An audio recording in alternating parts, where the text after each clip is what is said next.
Well, greetings and salutations, everybody. Welcome to the best damn movie-related show on the planet Earth, the John Campea Show, coming from right here on my YouTube channel. I am, of course, your host, John Campea, and it is an awesome honor and privilege, as it is every day, to have you, our international friends, gather around as we talk about our favorite things in the world, movies and movie news and all sorts of good things. And joining us here today on this glorious Tuesday is the glorious Mr. Robert Meyer Burnett. Robert, how you doing today, sir? John, doing well. You know, Tuesday is the day when new physical media comes out. I know it's not your thing, but I always get excited, and there's some good stuff coming this week, including the Wong Kar-wai box set from Criterion. Woo! Ooh, I was going to ask if there's anything in particular you were looking forward to. Oh, that. It's one of my Grail releases of the year. I'm a big Wong Kar-wai fan. Criterion. I wish I was a physical media guy. I'm just not. I'm kind of hooked on my streaming stuff. Anyway, guys, listen, it is great to have you guys here today, as it is all the time. Again, we're talking about all the things that we love, the movies, streaming, all sorts of good stuff. Here's how today's show is going to go. We're going to break it up into two halves. The first half of the show, we're going to take some predetermined topics. And then in the second half of the show, we're going to be taking your live comments and questions. If you have a live comment or question you'd like to send in, simply use the tip link that's in the description of this video. You can just click on it there, or you can simply enter it in manually at streamelements.com/movieblogtv/tip. You'll be getting your comment or question on the show if it's appropriate. And of course, you'll be supporting the show at the same time. And all of us here on the show, thank you guys very much for that support. With all that said, we've got a couple things to get into here off the top, so let's get started with this. Rob, you know, in this recovery that we've been looking for in the movie theater industry to return, you know, we've got the AMC theaters open back up. We've got movies rolling out again. I just got to go and book a theater to go watch Indiana Jones and The Last Crusade, which is one of my all-time favorite adventure movies. It was a lot of fun, but there's been one key glaring thing missing in this theatrical recovery, which has been the presence of Regal cinemas. Now, of course, Regal is owned by Cineworld in the UK, and they have not opened their theaters yet. Well, guess what? It's getting opened now. According to reports, Regal Cinemas is going to reopen in the US with Godzilla vs. Kong starting on April 2nd. Now, Godzilla, this is a little bit odd because Godzilla vs. Kong actually is coming out a few days earlier than that, but I think it's coming out on the 31st is when they're first going to launch it. But whatever, a couple days later, it's going to be opening up the Regal Cinemas with Godzilla vs. Kong. It will then be open, of course, for things like Mortal Kombat, and they have signed a deal with Warner Brothers that they will play all of Warner Brothers' upcoming slate this year. Then, of course, you're going to see other studios' slates in there as well.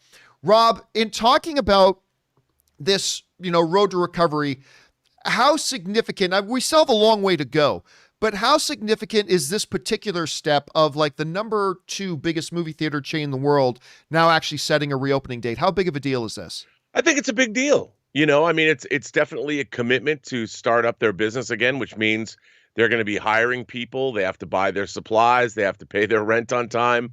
I think it shows they're turning on their engine of business, which has a lot of ramifications across a lot of different platforms. But most importantly, it's going to get people hopefully back into the theaters. As more people get vaccinated, I hope people still stick at home because we've got COVID on the rise in some places again. But hey, it's a step in the right direction, I think. I'm excited. We don't really have any Regal cinemas around here, though, so that doesn't mean I can go see Godzilla versus Kong in the theater. They've got that, they do have that great theater down at LA Live, down by the Staples Center. That's true. That's true. A really nice theater down there, actually. I've been there for a couple of events. I mean, it's just the next domino, right? Because we talked about the other day how the national poll was done.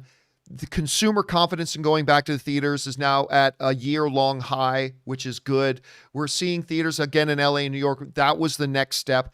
Getting Regal cinemas open again is the next step. But of course, like you were kind of alluding to, this is all predicated on people not acting like jackasses and still taking precautions and being wise and maybe not flocking down to spring break in Florida. I don't know. Yeah.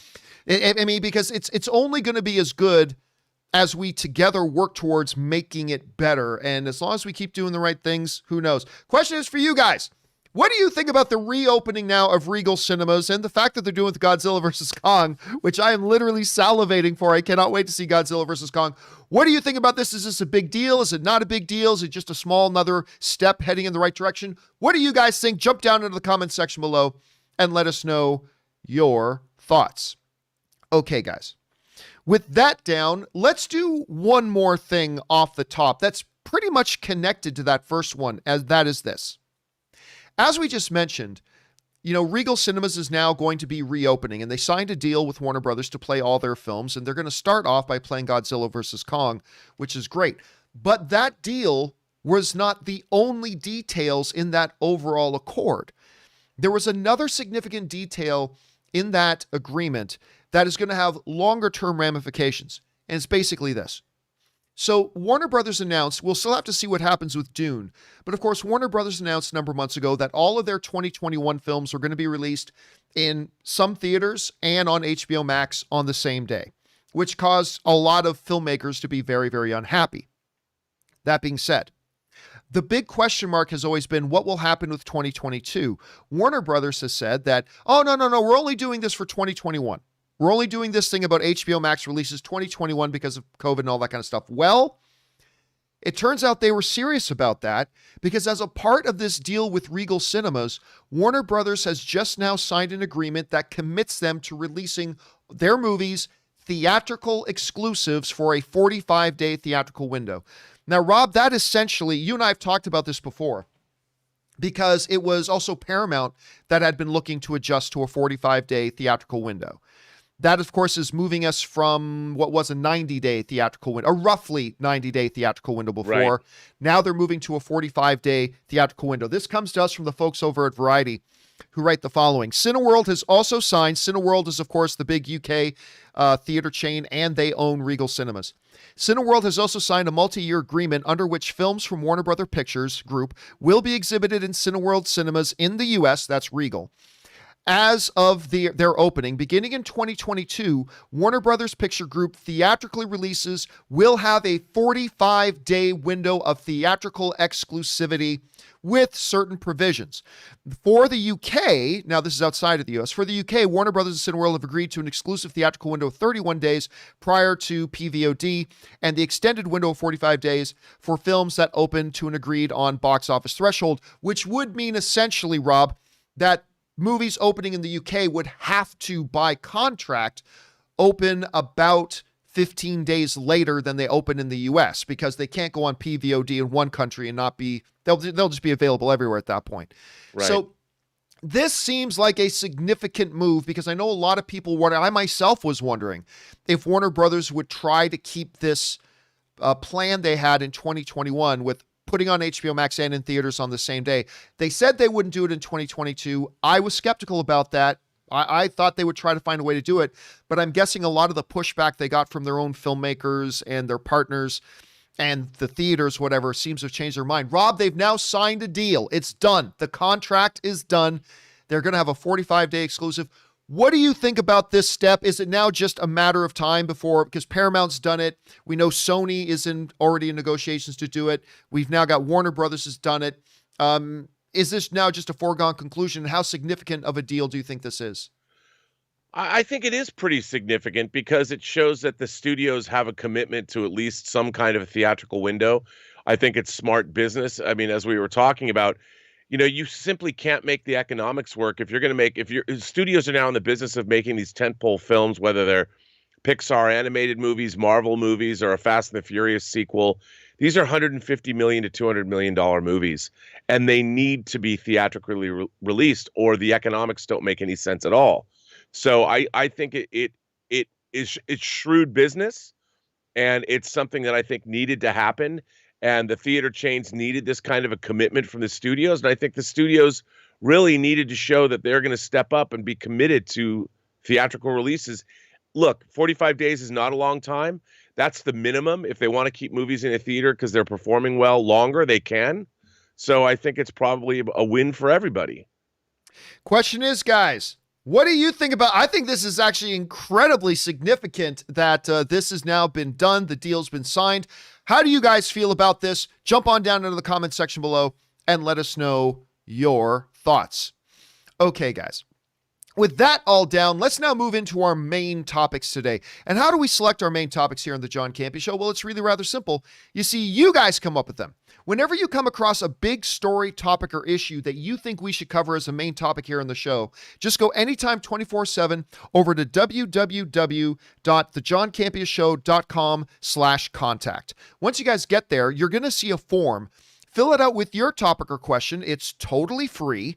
Hit submit, and then maybe, just maybe, you might see your submission featured as a main topic here on the John Campea Show. With that down, let's get into main topic number 1. And our first main topic today gets submitted to us by the Cinemic, who writes, "It has been reported that Jamie Foxx is set to play Mike Tyson in a limited series. Antoine Fuqua will direct." I love Antoine Fuqua. "Martin Scorsese and Mike Tyson himself are also on board as executive producers. There is no network attached as of the moment. The project was previously developed as a feature film before it became a limited series. What do you think of this news and Fox's casting? Is the shift to limited series a good move?" All right, thanks a lot for saying that in, man. And yeah, here's the thing. I remember, Rob, I might have still been at AMC, like let alone Collider. At the very minimum, I was still back at Collider when the news first came out that Jamie Foxx was going to play Mike Tyson. And the news had been that for a long time, and it was going to be a movie. They were going to do a film of a Mike Tyson biopic. They were going to do a movie. Jamie Foxx was attached, and it's been like that forever, like for a long time. Now we finally get some movement on it, and it seems like it's now going to be a limited series. This comes to us from Variety, who writes, "The series, titled simply Tyson, is not currently set up at a network or a streaming service, but will no doubt find one quickly, given the names attached to it already. Antoine Fuqua is on board to direct and executive produce via Fuqua Films, with Martin Scorsese also executive producing via Sikelia Productions." I'm sure I'm pronouncing that wrong. "The series is said to span the whole of Tyson's life. I've been looking forward to tell my story for quite some time," Tyson said.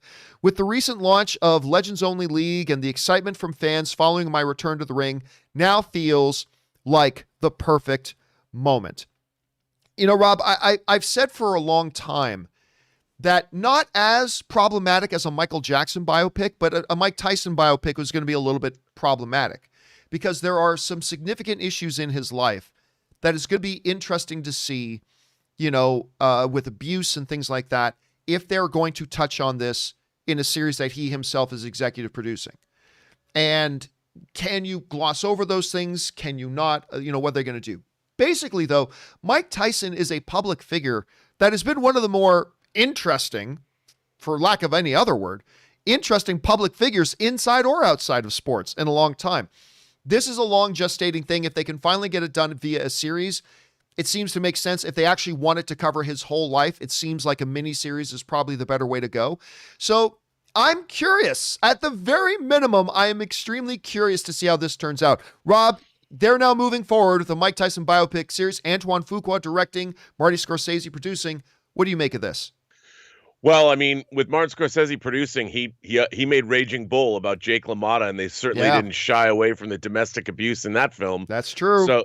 So I would imagine that they want to tell the full story. I bet Mike Tyson does too.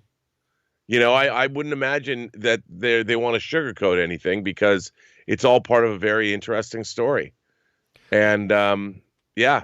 What do you think at this point of the casting? I mean, we've had a long time to sit on this. What do you think at this point of the casting of Jamie Foxx in the role? Oh, I think he's a little old, but he still looks like he can do it. You know, I believe him. I think that definitely he can play the later part of his life. But I think it'll work. You know, I mean, after all, Scorsese was the guy that made Robert De Niro play 30 when he was in his 70s. So. Yeah, this is true. This is true. By the way, Derek Qatar sends in a super chat badge in the live chat. Thank you, Derek. Well, guys, the question is for you. We have been hearing about this project forever. It's now actually looks like it's finally moving ahead, but instead of as a movie, it's a series. What do you guys think about this? And what do you think about the casting of Jamie Foxx? It looks like that's holding. Jump on down into the comment section below and let us know your thoughts. All right, guys. With that down, Let's move into main topic number 2. And our second main topic today gets submitted to us by Robbie the Red Ranger, who writes, I'm one of those people that signed up for CBS All Access just to watch Star Trek stuff like Discovery and Picard. Paramount Plus looks like they're getting really serious with Halo, Avatar The Last Airbender, and a lot of other stuff. Just read that they're adding another $3 billion to original content. Do you think this shows Paramount is all in on Paramount Plus? All right, thanks a lot for saying that in, Robbie. And look, in the midst of all the streaming wars, one of the more head-scratching entrants has been CBS All Access. I mean, they launched CBS All Access rather early with a stupid name. Not as bad as Peacock, but they launched CBS All Access with really nothing on it that you couldn't get elsewhere, other than a couple of, the big one, of course, being Star Trek Discovery. That was their one big thing. As they are now transitioning into Paramount Plus, it is looking more and more like they are actually really dead serious about this. We heard about how, they're going to be bringing Quiet Place over, Top Gun, the new Mission Impossible, I should say, will be coming over and all that kind of stuff. They're getting really serious, and now they're raising even more money for it. This comes to us from Variety, who writes, the company is making a significant bet on Paramount Plus, promoting it with the tagline, a mountain of entertainment, which supersedes the previous CBS All Access direct-to-consumer service. Of course, just so you guys are clear, Paramount Plus now replaces CBS All Access. These are not two separate things. CBS All Access is now Paramount Plus.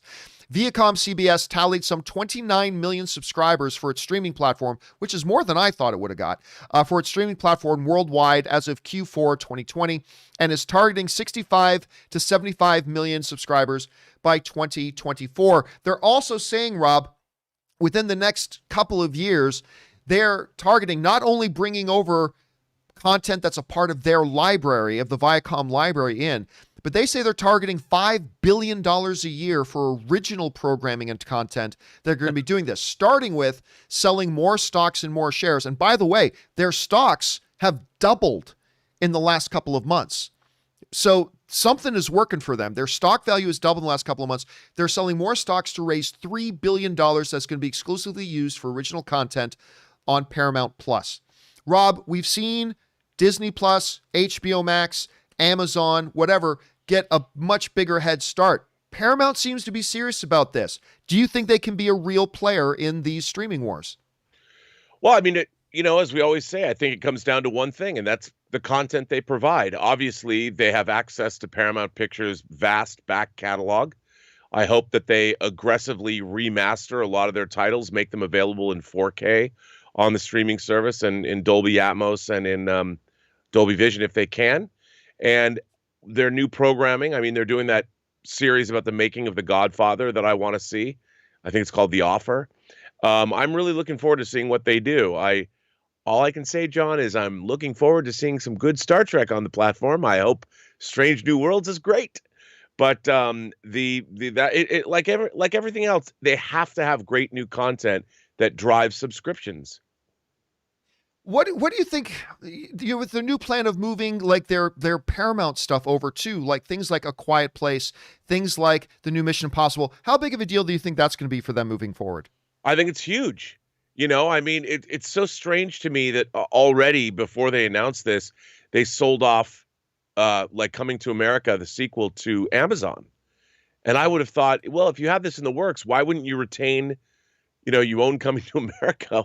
Why would you? I guess it's a distribution deal, so it'll eventually revert back to them. But I think, Paramount has a great almost 100-year legacy of films. I mean, classic films, the Godfather movies, the Star Trek movies, Chinatown, things like Hunt for Red October, the Tom Clancy movies, the Raiders of the Lost Ark films. I mean, those will probably wind up on Disney, but they were distributed by Paramount, and they are putting out the 4Ks. So I think it's really important. I think it's great. You've got the legacy of a studio behind you. They rebranded it the way they should have and made it Paramount Plus. Everyone, the Paramount Mountain, it doesn't get much better than that. They've leaned heavily into those promos where people are climbing that Paramount Mountain, finding Patrick Stewart at the top with champagne for them all. I mean, that's the way to brand your new service. I'm excited. I've always loved Paramount. I want this to succeed. It'll be interesting to see if they can get some momentum going. They certainly, I'll tell you what, these new ads they were putting out with like all their stars climbing up the snowy mountain and stuff like that, I actually thought those were pretty good. I thought they worked. They've announced that they're here. They're going to be a player, so it's going to be interesting to see. Question is, guys, what do you think about this? Paramount, Viacom, CBS is getting serious. They are pouring billions into this thing. They want to be a serious player. Do you think they can be? Is it too little too late? Or do you think, no, John, we're still just at the beginning of this thing.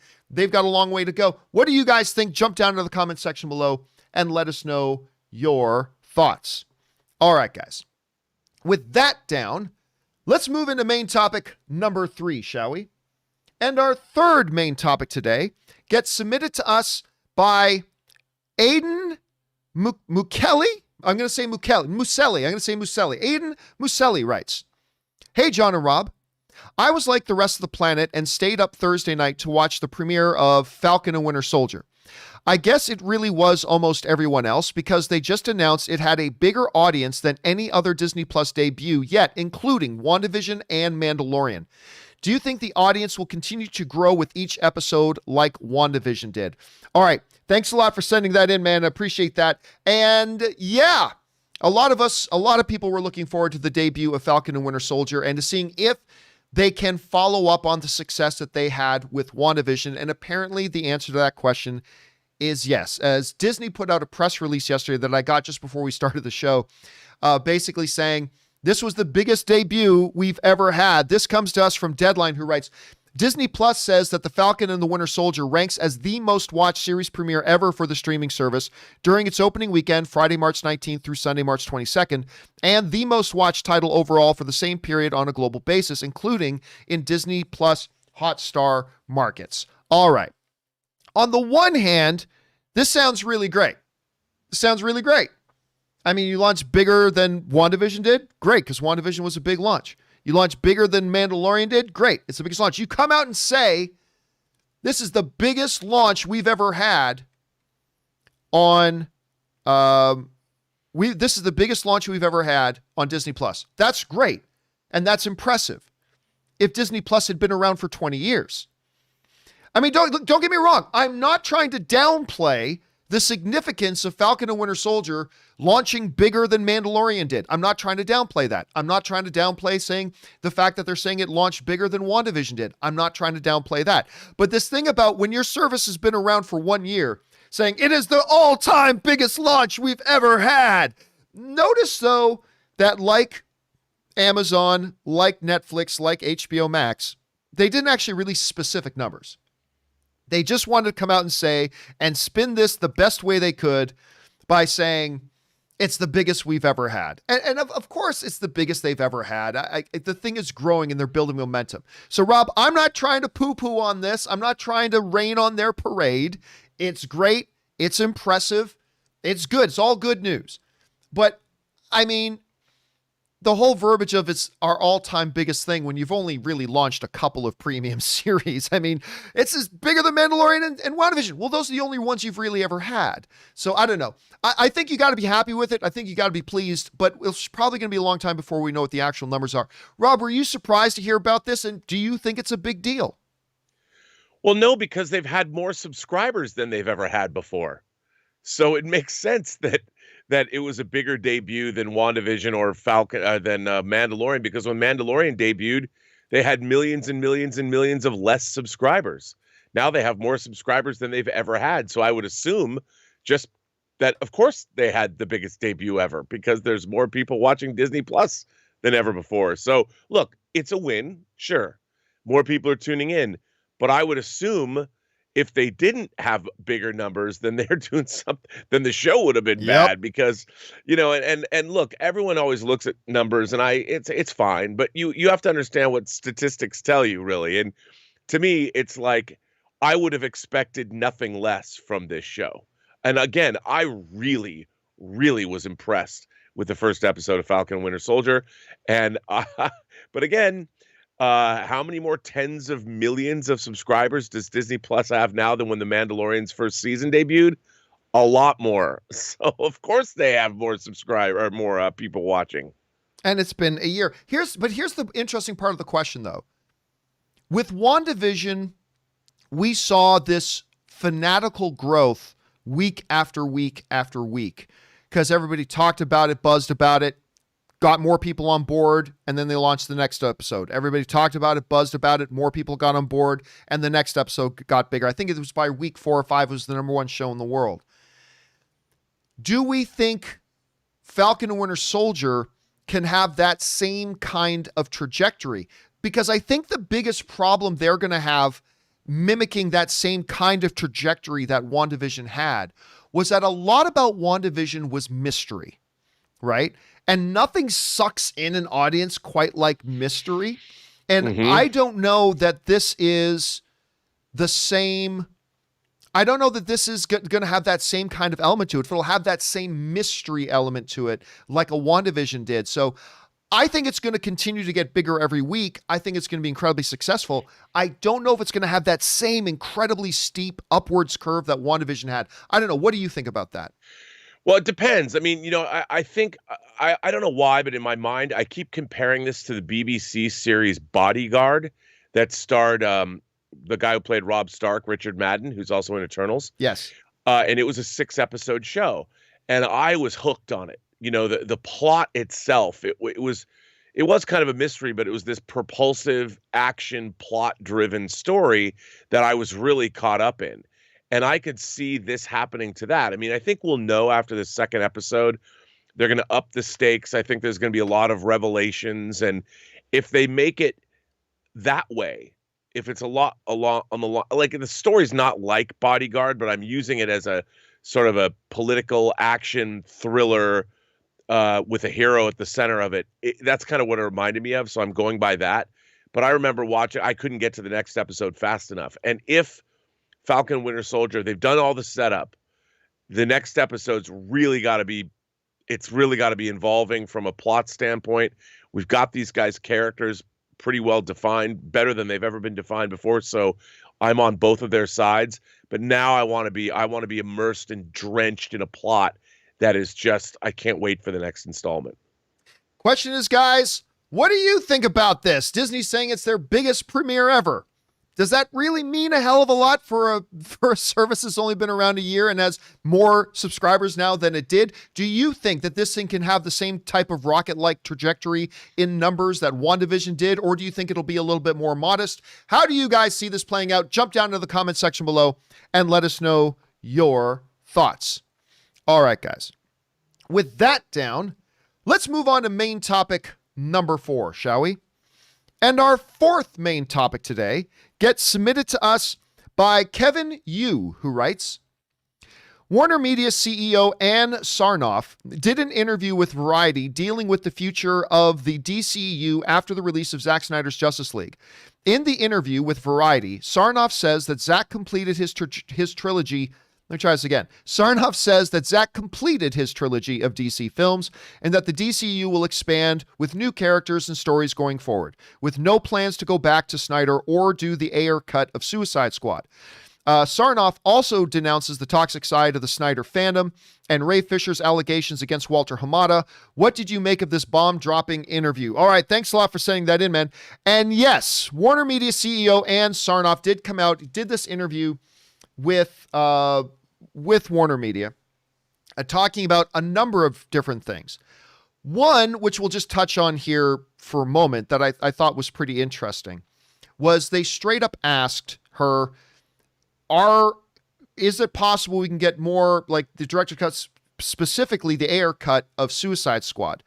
To which she said, just directly, very short, nope, we have no plans to go and do that. That's not something that we're going to be doing. There's not going to be an Ayer cut. So that was a very, very short conversation. I honestly don't know of a lot of people. Like, it's not like there was numbers of people who wanted a Snyder cut. I've never sensed any sort of significant numbers of people who actually wanted an Ayer cut. Not to mention David Ayer said he's indifferent towards it anyway. He doesn't really care. So so it's not really big thing to hear about that. The prime thing, of course, has been whether or not we would see Snyderverse continue. Now, look, what we've been saying around here is just all we have to go on is what has Warner Brothers said and what has Zack Snyder said. And they have been saying the same thing. Zack Snyder said that he has no, direct quote, he has no plans to do any further DC movies. Warner Brothers said this is a cul-de-sac, that the Snyder Cut was a cul-de-sac, move on. They each could change their tune. They could change their tune. That's just what they're saying. That's what Zack Snyder said. That's what Warner Brothers said. And we'll leave it at that. But apparently now it looks like Warner wanted to put kind of a final stamp on it to say, look, just so we're not creating false expectations, just so we're not creating false hope or whatever, we just want to be clear. We're moving on from Snyder Cut stuff now and the Snyderverse stuff, and we're going in our new direction. This is what came to us from Ann Sarnoff. This is, of course, in the interview in Variety, where they write, she says, I appreciate that they love Zack's work. Talking about those supporters of the Snyder Cut. I appreciate that they love Zack's work, and we are very thankful for his many contributions to DC. We're just so happy that he could bring his cut of the Justice League to life, because that wasn't in the plan until about a year ago. With that comes the completion of his trilogy. We're very happy we've done this, but we're very excited about the plans we have for all the multidimensional DC characters that are being developed right now. That, of course, comes to us from Ann Sarnoff. So they're basically putting that to bed, and they're saying that we're moving on from this. Now, this really shouldn't be a surprise to anybody. And again, in a world where Jamie Foxx is coming back to play Electro, of course, anything is possible, regardless of what Snyder is saying right now, regardless of what Sarnoff is saying right now, regardless of what Warner Brothers is saying right now. And we live in a universe where anything is possible. That said, let's move off of possibilities onto probabilities. It seems that they're moving on. And really, some people are scratching their head and saying, well, why would that be? If you're a Warner Brothers executive, this really makes common sense. Because as we've talked about before, regardless of whatever the response has been to Snyder Cut at this point, Rob, the reality is Warner Brothers, from their point of view, they did several Zack Snyder movies, and they did not get the results they wanted. They didn't get the critical responses they wanted. They didn't get the audience responses that they wanted, and they didn't get the financial results that they wanted. And here's the other thing you've got to keep in mind if you are somebody who's a Warner Brothers executive. The fact of the matter is, when you look at those criteria, financial success, critical response, all that kind of stuff, when you look at the three most successful DCEU films, none of them are Zack Snyder's films. Now, to me, clearly the best DCEU film is Man of Steel. Zack Snyder, to me, gave us the best movie in the DCEU. Hands down, nothing else comes close. But if you're Warner Brothers and you're looking around, you're saying, okay, we did some Snyder films. We didn't get the results we wanted. Our three most successful films are films that Zack Snyder wasn't involved in. You just got to understand they just decide it's time to move on. I may not like it, Rob. I've said for a long time I would give a pinky finger to get a true proper Man of Steel 2.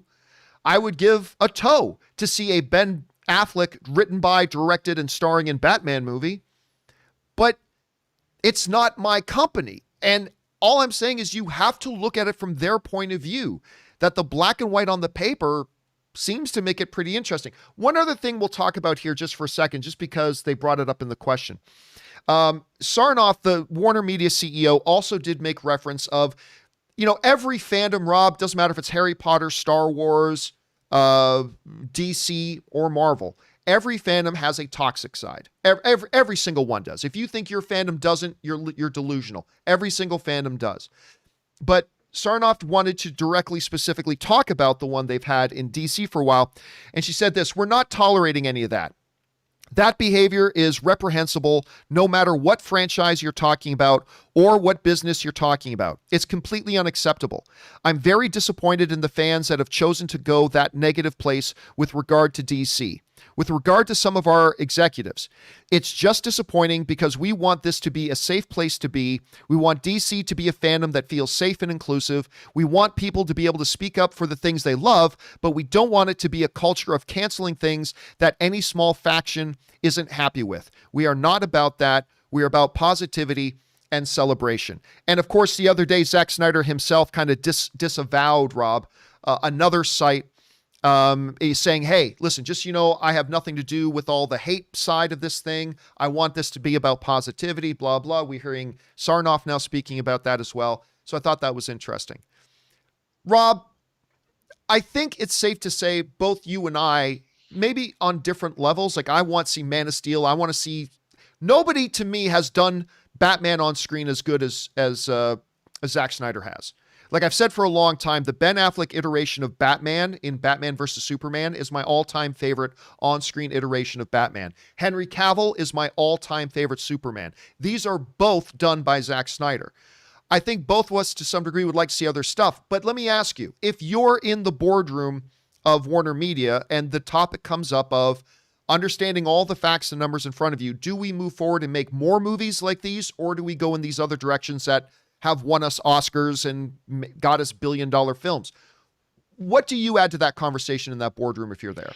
Well, again, in a way, with this Flash movie, including Ben Affleck, that is an extension of the Snyderverse, whether you want to call it that or not. It certainly is, but it's in the multiverse. I would kill, John, to see that Deathstroke versus Batman movie that Ben Affleck was going to make. That would be so good. And the Snyder Cut left me like, look, fighting against Darkseid, I love the Fourth World. I love Kirby's creations. That's all fine. But really what I wanted to see at the end of Justice League, and I liked it very much, was I wanted to see the Terminator versus Batman. We kept hearing when that film was being developed how good the script was.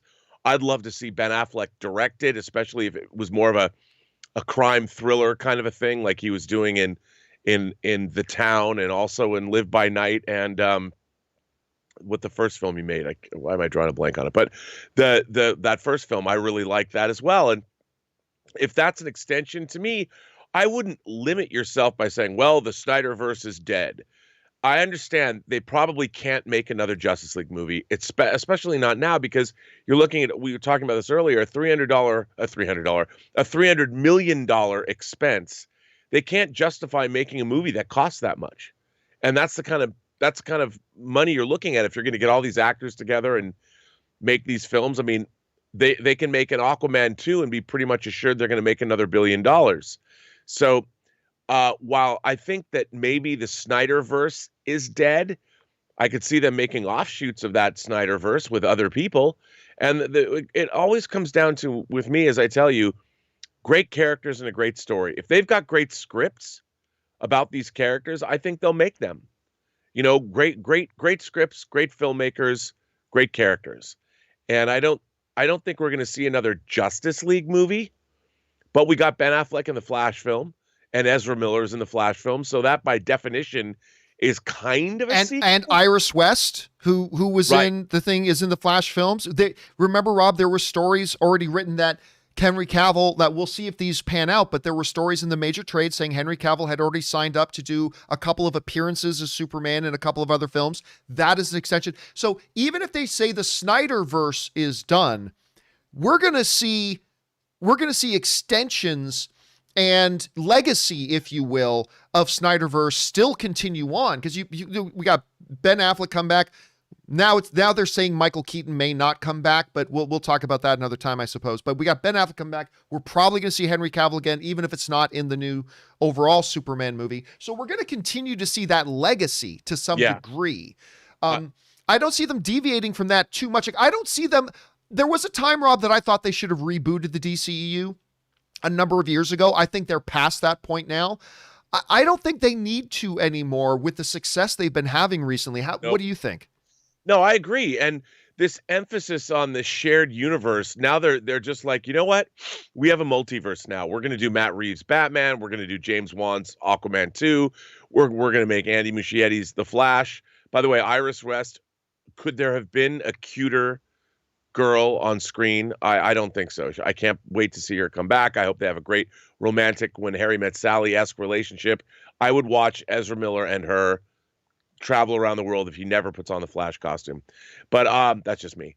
I think it's great. I think it's we're going to get a bunch of different movies that'll probably be, like you said, Joker, $1 billion, Aquaman 2, $1 billion. We got Black Adam starting to shoot next week. Whether it's part of the DCEU or not, I'm all there for that. I can't wait to see Dwayne "The Rock" Johnson as Black Adam. I mean, he looks exactly like an Alex Ross painting from the Kingdom Come miniseries. So what's not to love there? I could see that movie making $1 billion. So if the theaters are open. So to me, what's more interesting to me is, are we going to get great movies? And that's what it sounds to me like, with the diversification of the multiverse, we might be getting some really interesting stuff. And that's exciting to me.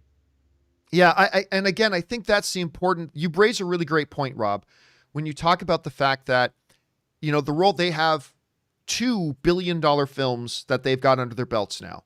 One of which was the first comic book film to win a major Academy Award with Best Actor. I guess you could say Heath Ledger was one of the major ones who won Best Supporting Actor. Joaquin Phoenix wins Best Actor. Their first huge critical smash was, of course, the first Wonder Woman film, which I think got into the 90s in the critic ratings and stuff like that, made over $800 million at the box office. They've got The Rock coming. They've got this Green Lantern project they're talking about coming. There's a lot of things that a lot of people are excited about right now, and it's going to be interesting to see how things go. But again, we do live in a world where Jamie Foxx is coming back as Electro. So never say never. But it looks like they are moving on. Question is, guys, for you, what do you think about this interview with the head of WarnerMedia and the direction they're saying they're going in? Do you want, like a Man of Steel 2, like I do? If you were Warner Brothers executive, could you understand the black and white facts of the situation? Would you proceed anyway? Could we see a divergence of HBO Max with its own standalone stuff versus...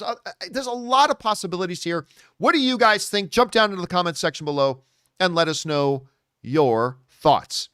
All right, guys. With all that down and out of the way, let's move on and start taking your live comments and questions and seeing what you guys have to say about all this kind of stuff. Once again, if you want to send one in for the video today, or a companion video coming up quickly, simply use the link that's in the description below or enter it in manually at streamelements.com/movieblogtv/tip. You'll be getting your comment or question on the show if it is appropriate. And of course, we'll be supporting the show at the same time. So for now, let's get on over and start taking your live questions. And we're going to start things off here with Steven, who writes, thoughts on Superman's fight scene versus Steppenwolf in Zack Snyder. Wait a second, did I get the right one? I don't have the right one. I'm sorry about that, guys. I totally brought up the wrong thing. Give me a second here. Give me a moment, because I totally lost my... I brought up the wrong chart. That was from the companion video yesterday. This is the one we're supposed to be on.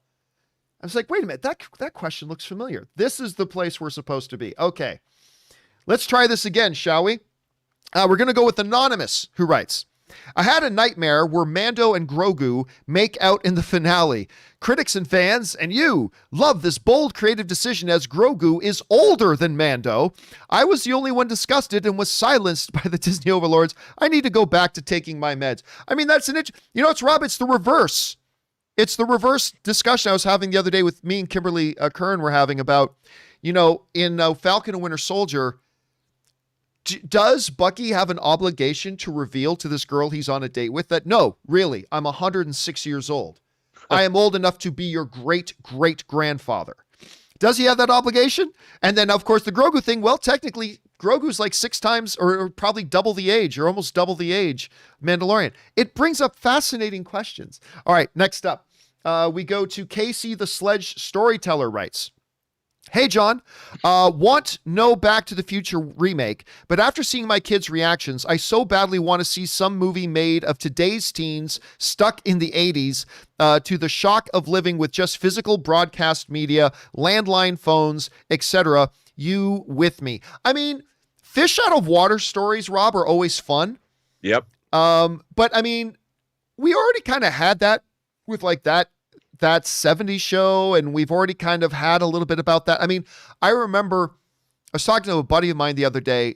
We remember the first time we played Wolfenstein 3D, and the fact that he had one of those things where you had to put your phone receiver on the modem to connect up, and it's like, woo, that's going about. I feel like we do get a lot of content like that. What do you think? Do you think you could see like a reverse Back to the Future movie?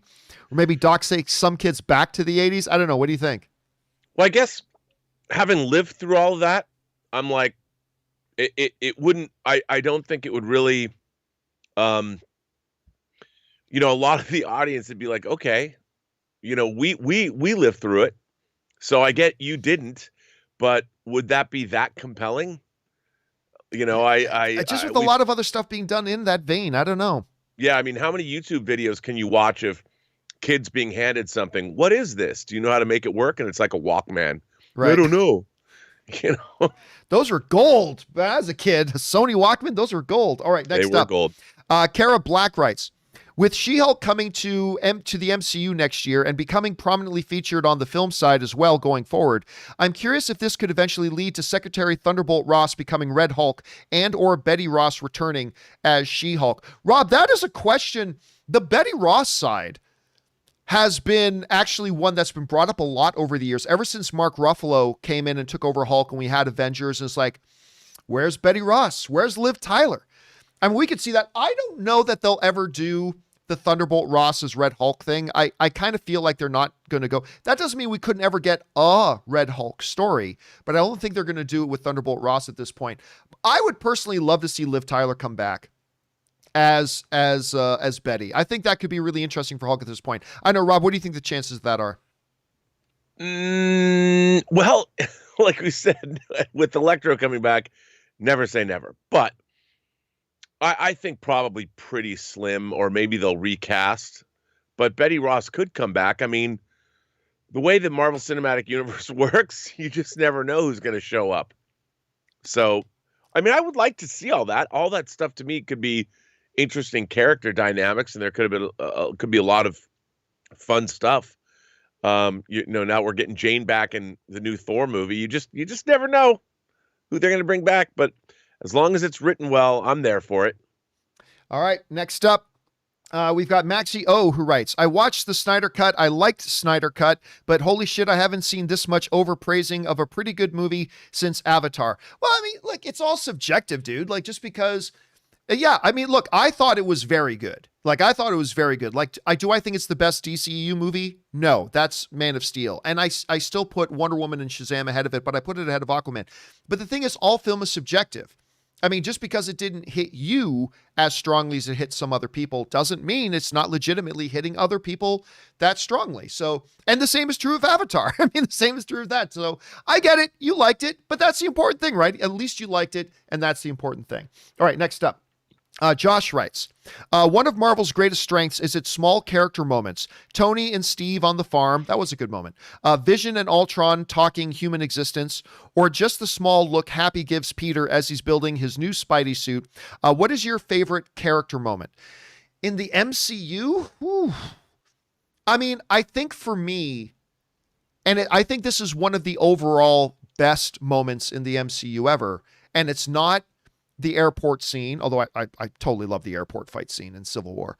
It's not portals in Endgame. I think maybe my favorite moment in the MCU is that moment just in space. It's just Groot, or not Groot, it's Rocket talking to Thor, and Thor running down all the losses in his life.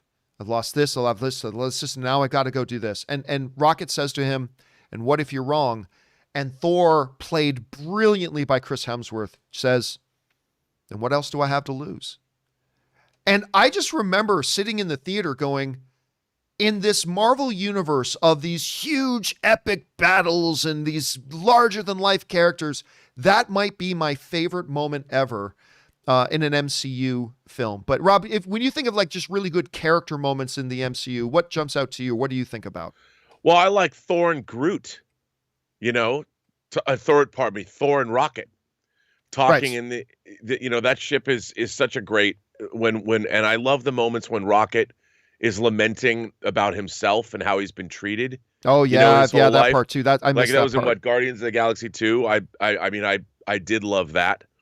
But there's so many. I love the scene. One of my favorite scenes in any of the Marvel movies is the Avengers party scene in Age of Ultron. Oh, that is so good. I mean, that whole sequence, everything from Stan Lee's cameo to making the Captain America almost being able to pick up Mjolnir, and the conversation that Banner has with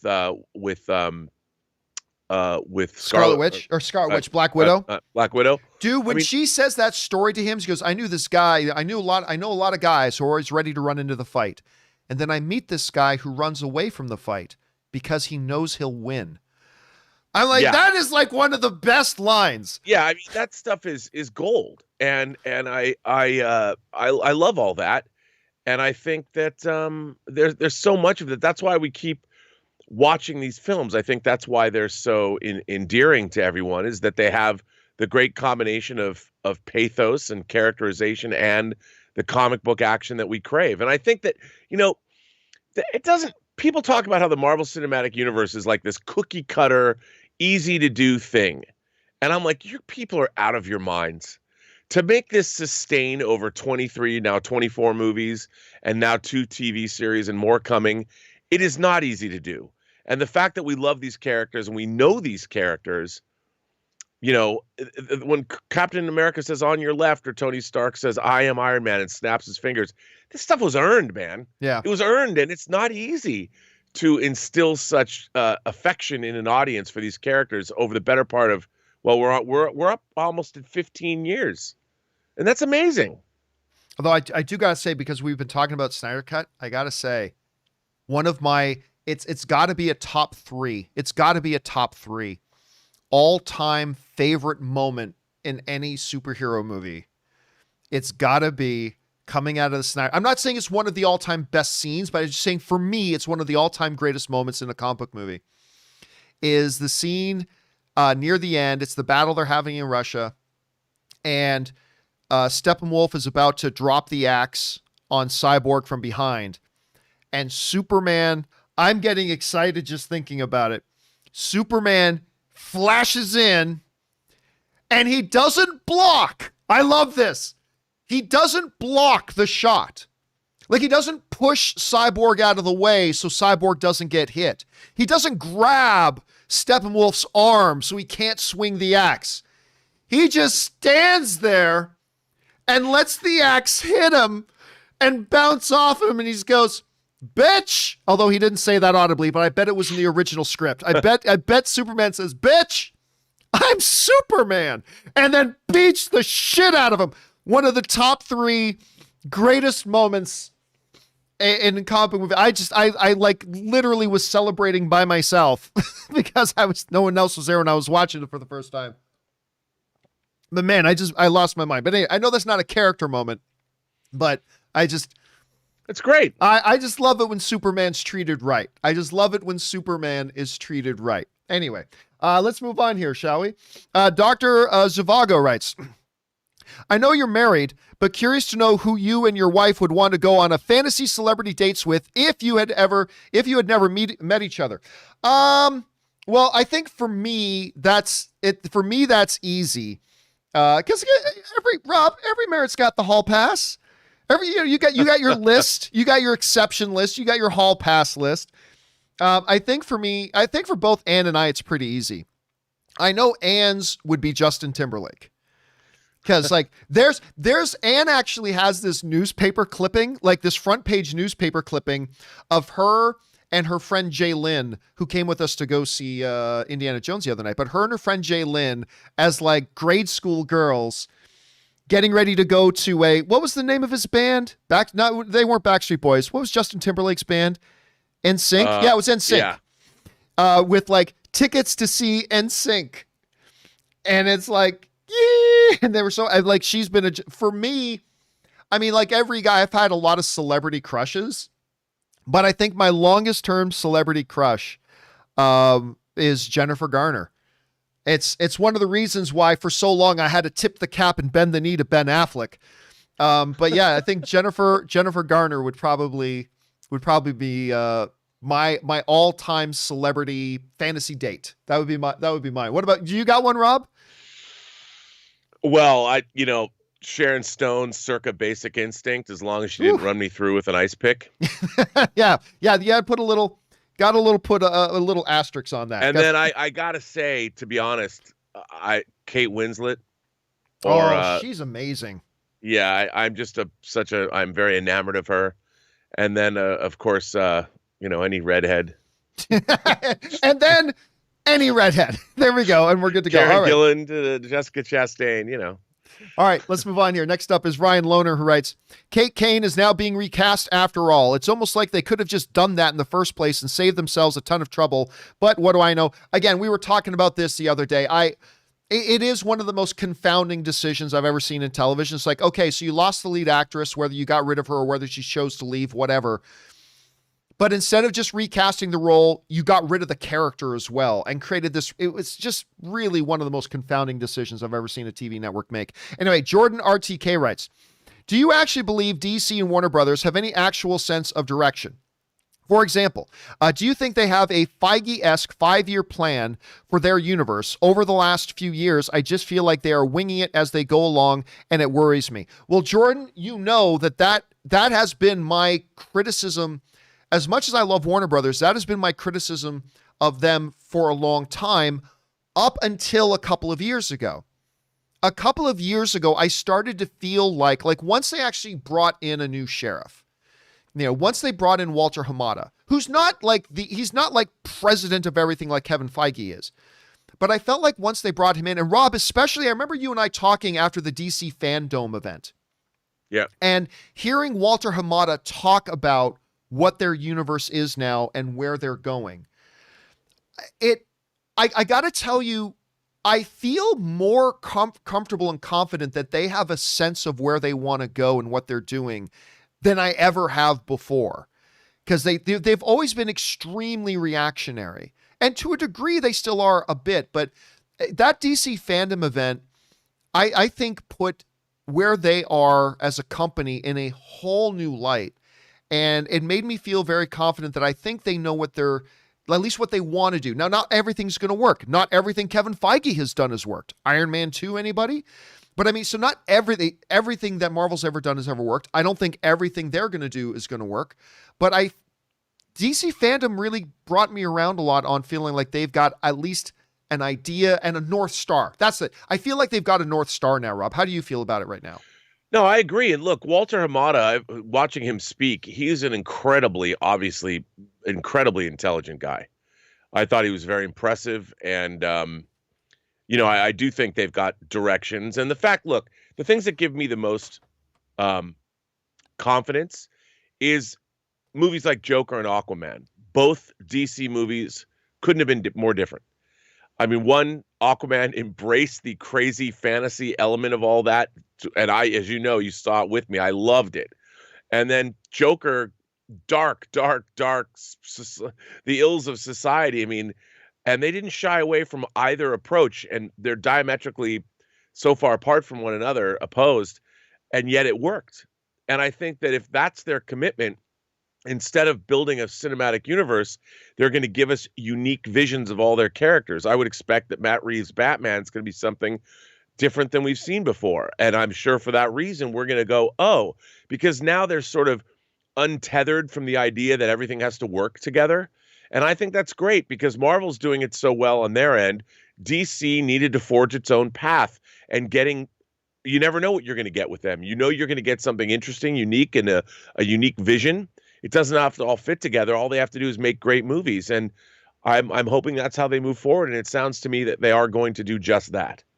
All right, well said. Next up, we got Not Sam Wilson writes, hey, JC and Rob, this weekend an employee who is a go woke, go broke kind of guy said to me, if they can make Falcon the new Captain America, why can't they make Bucky the new Black Panther? Really, I wanted to fire him on the spot. Some people make my blood boil. Well, I mean, here's the thing. I would throw this back. There are some characters, very few. There's not many. There are a couple of characters out there that I think their ethnicity is core and essential to who and what that character is, but there's not many. Black Panther is one.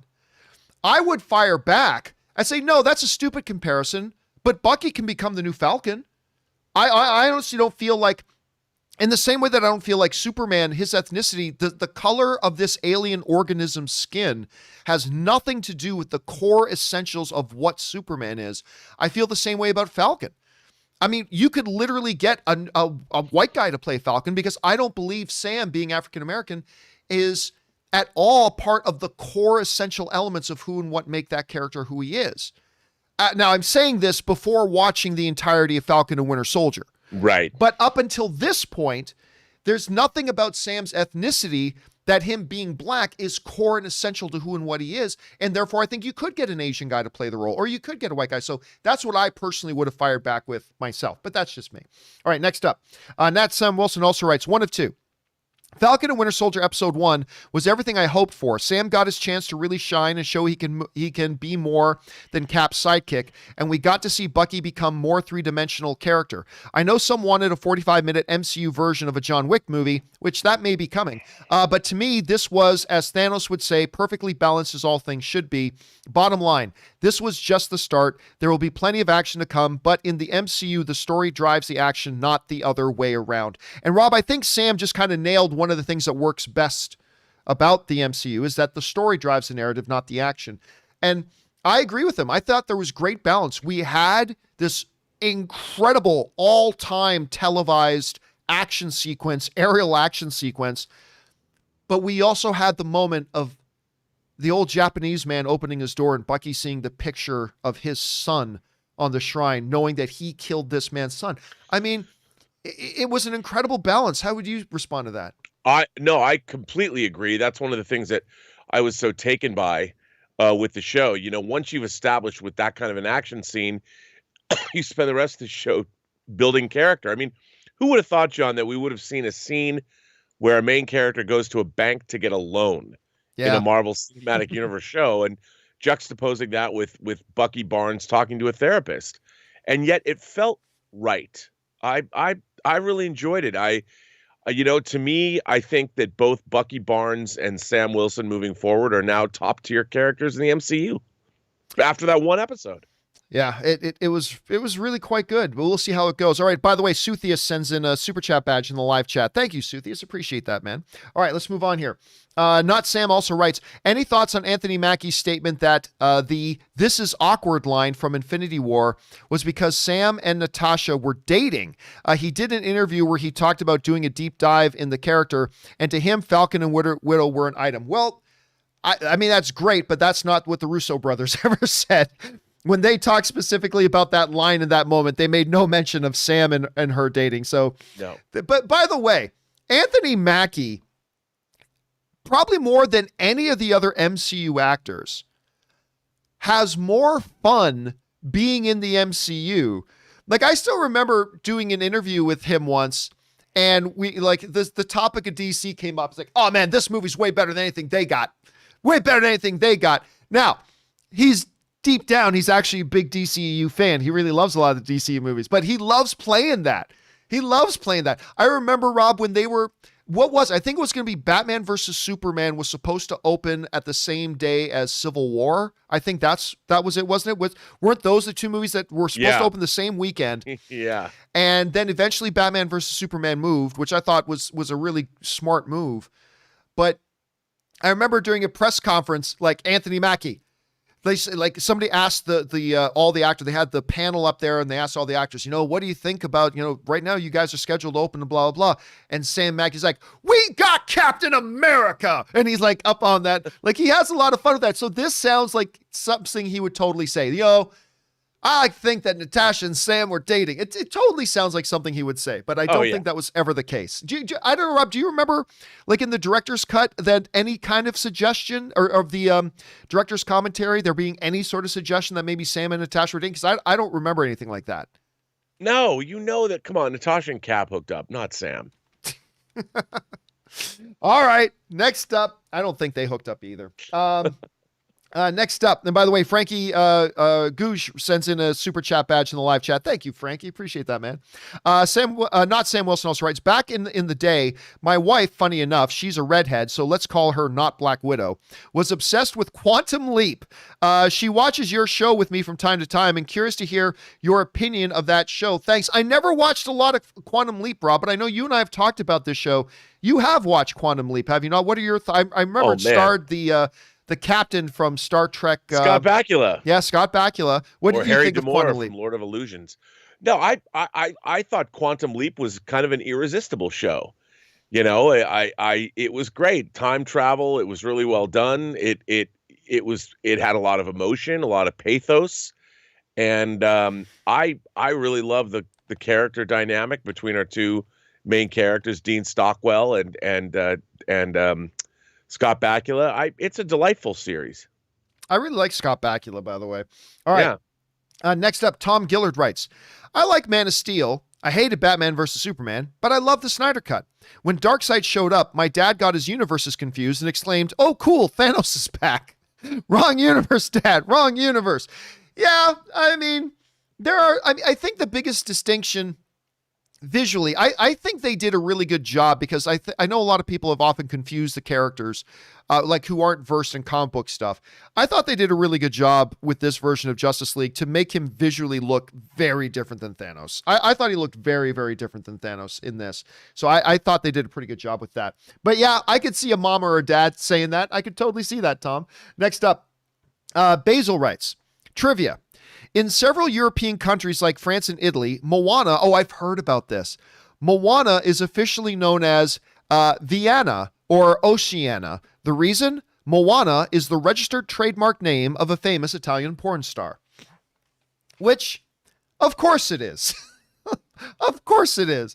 That's interesting. I assume they didn't change the name of the character in the movie. They just had to change the name of the movie, which is interesting. A little something to keep on the trivia headboard there, Basil. Thanks for sharing that, man. All right. Alan writes, hey, John and Rob.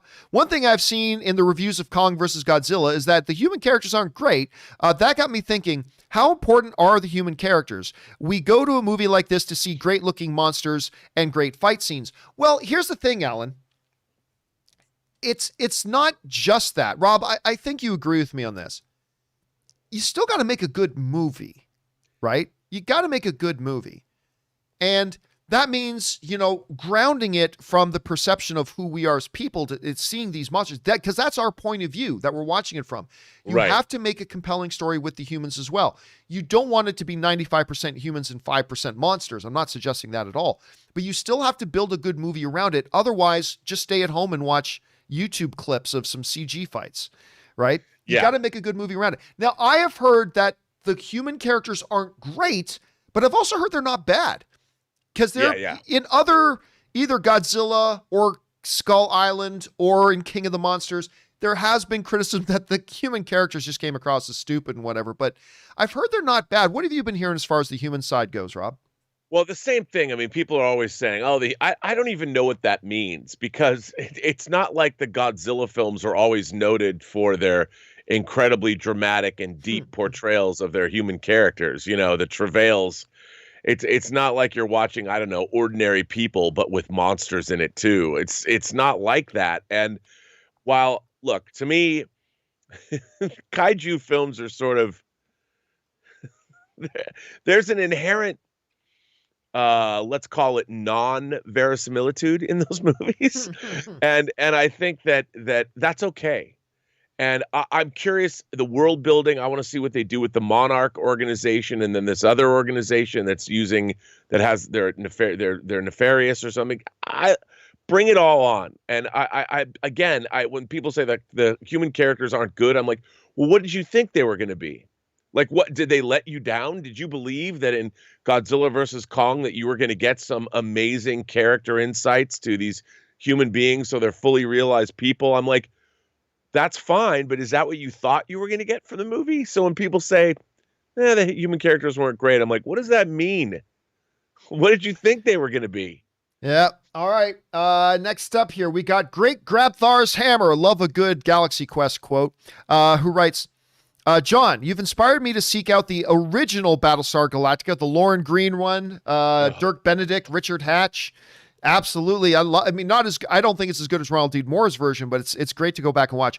In return, I'd like to recommend two shows I know Rob, if he's there, would back me up on. UFO, which I never did watch, and Space 1999. Oh, I've watched that. I used to watch the reruns of that as a kid. I used to love Space 1999. Especially the latter for the cinematic quality miniatures and storytelling. And Rob, I remember you and I talking about this because I love the ship.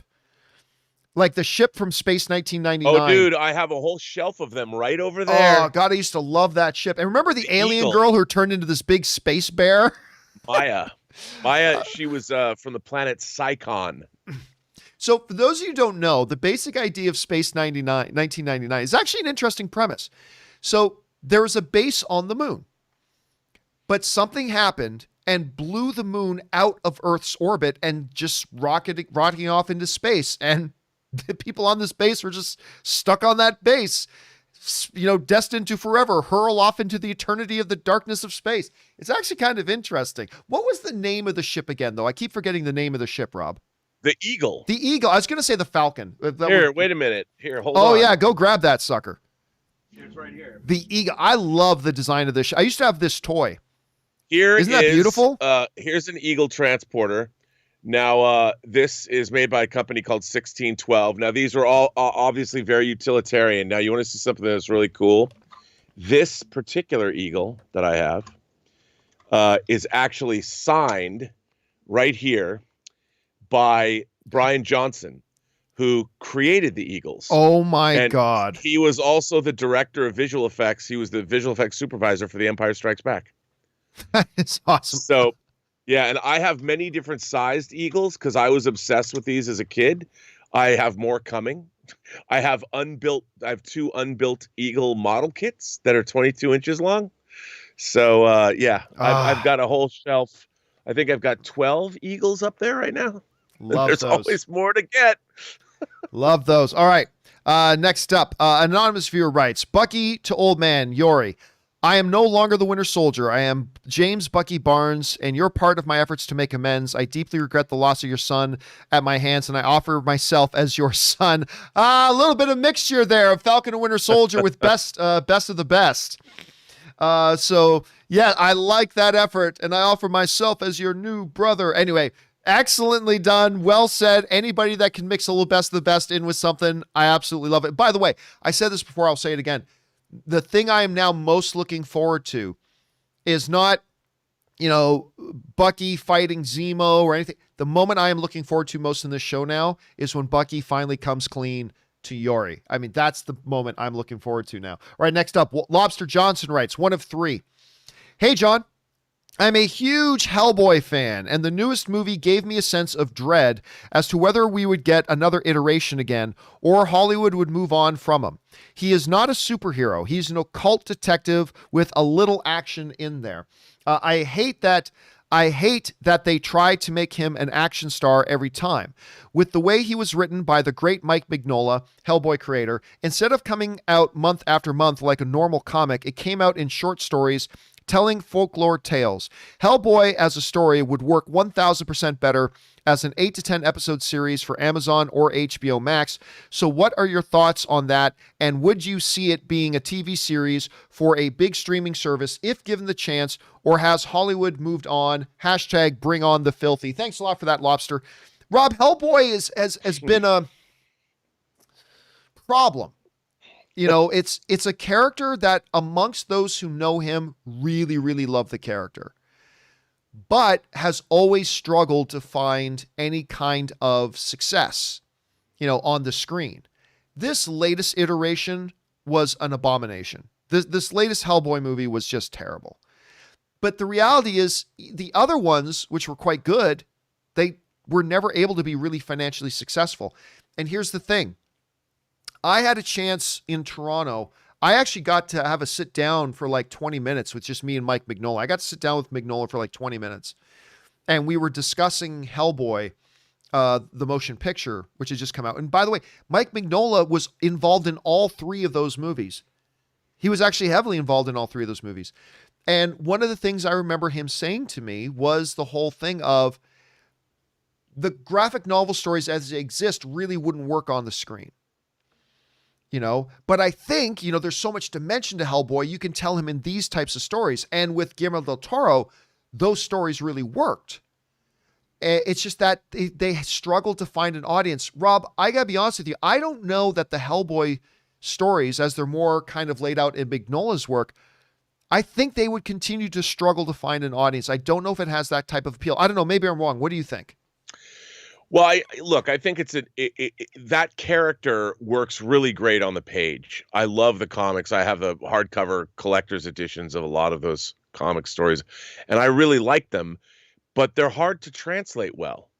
And I think the Guillermo del Toro's movies, I like the second one, The Golden Army, I thought was better than the first. I mean, I like them both, but they're still kind of it's really hard to tell the story because Hellboy is such a fantasy character. Yeah. And when he exists, he's a fantasy character, but he carries a big gun. And I think it's hard to make it all work in the real world. It's a really interesting balancing act. But as we have more shows like Carnival Row and more The Dark Crystal, and we've had very really interesting portrayals of fantasy on the screen. I think Hellboy could work in a series format. I think maybe it could work really, really well. Again, you just go back to the original comics and concentrate on those stories because they worked really well. That's what I would try. All right. Next up, we've got James Lockman writes, my take on your question about how superheroes get paid. I just always assumed that S.H.I.E.L.D. paid them. After all, it was Nick Fury who recruited them. Also, there must have been some billionaires that came back from the blip. Cough up some dough, man. Yeah. I mean, again, some people saw the question, Rob, as a little bit silly about, come on, Falcon wouldn't have to go and seek a bank loan. It's like, you know what? Really, maybe he would have. He really probably would have. We've already talked about what are the banking, what processes are the banks having to go through right now with 3 billion more people popping up, and like there being 5 years of no credit history, and what would that really be like? And if he was too proud to go to a Pepper or Happy, like he probably would be struggling. I don't know. How would you answer that? I think so too. I mean, look, again, I thought that was great world building. The idea that they're dealing with a few months later, they're dealing with the ramifications of half the population coming back. And that was something I never even considered. And I have to say, I've been thinking about it for a long time because I'm now thinking about all the ramifications about like everything that's happened. We saw a little bit of that in Spider-Man Far From Home about the comments about people coming back to school and, it's so weird. I mean, it's one thing to do it in Infinity War and Endgame and to say that half the population just disappeared and then came back. And we've seen now in WandaVision, Monica Rambeau came back. We are now seeing it in Falcon and Winter Soldier. Our main characters came back, and it's, I think dealing with where the world is at is really interesting. And not that I mean, I would almost watch a show about like two guys who are just, all they do is help people reintegrate into society after being gone for 5 years, because it's fascinating to me. In the banking issue, yeah, they were looking for a bank loan, but I did find it fascinating because I'm like, well, what would that be like? Can you imagine your phone doesn't work, your bank cards don't work, it's been 5 years. Like, what do you do? Your life would become one monumental pain in the ass, and you'd have to go systematically and take care of all these things. And it would be annoying and it would be problematic, and people will be like, how can you prove it's you? Your license expired. I'm like, yo, man, I've been gone for 5 years. Like, is there an office you can go to help integrate back into society? I liked all that. I thought it was really good. All right. Next up, we've got Hot Rod Todd, who writes, glad to see Godzilla vs. Kong is getting great first reactions. As a longtime kaiju fan, I decided a while ago that people complaining about the humans is like saying you buy Playboys for the articles, minus R. Burr. They've never been decent in any film, which, Rob, is exactly kind of what you were just saying. It's like, come on, the human size. But you also understand they're kind of a necessity because Godzilla isn't going to explain the exposition. Kong isn't going to explain the exposition. The story has to be told through the perspective of the humans, and therefore you need a little bit there. But you raise a good point there, Hot Rod Todd. You raise a good point. All right, next up. Joey writes, 1 of 2.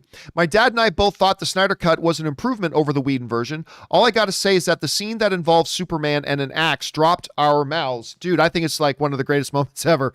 To the floor, and we looked at each other with, holy shit, that was fucking awesome. In my opinion, that one scene made this whole Snyder Cut drama worth it. Then, when the movie was over, my dad turned to me and said, are you sure this is the same studio that made Wonder Woman 84?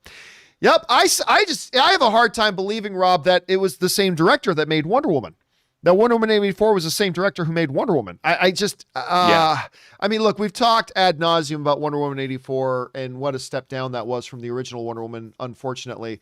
But Still very excited to see where they're going to go things moving forward. But that axe scene, man, that axe scene, I just get giddy whenever I damn well think about it. Anyway, John DeMoto writes, John, I can't tell you how much I loathe dream sequences in movies/TV shows.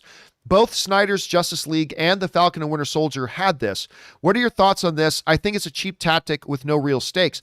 Well, it depends on what the dream is for. Because Rob, in Falcon and Winter Soldier, the dream was narrative. The dream was telling us, the audience, what happened it was necessary. We needed to see that flashback to understand the turmoil he was going through and then understand the entire thing going on with Yori, with his dad and his father. And then putting it in context, this is something that he's dealing with. So when a dream is there to fill in narrative gaps, it's necessary and it can be very well done, like I thought it was in Winter Soldier. Yep. Dream sequences that are used to mislead the audience, like, oh, this is happening. Oh, don't worry, that didn't really happen. It was just a dream.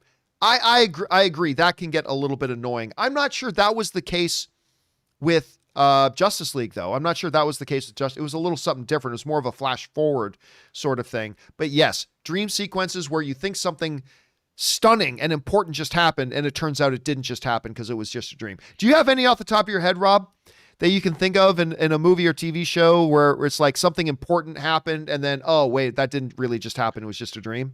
Well, I mean, just to be topical, the nightmare sequences in Batman v Superman and Zack Snyder's Justice League, those are a potential possible future, and they make it seem like, well, this is absolutely going to happen, and I'm like, no, this is just a possible future. And you'd think that, well, maybe that future is not going to come to pass. I don't know.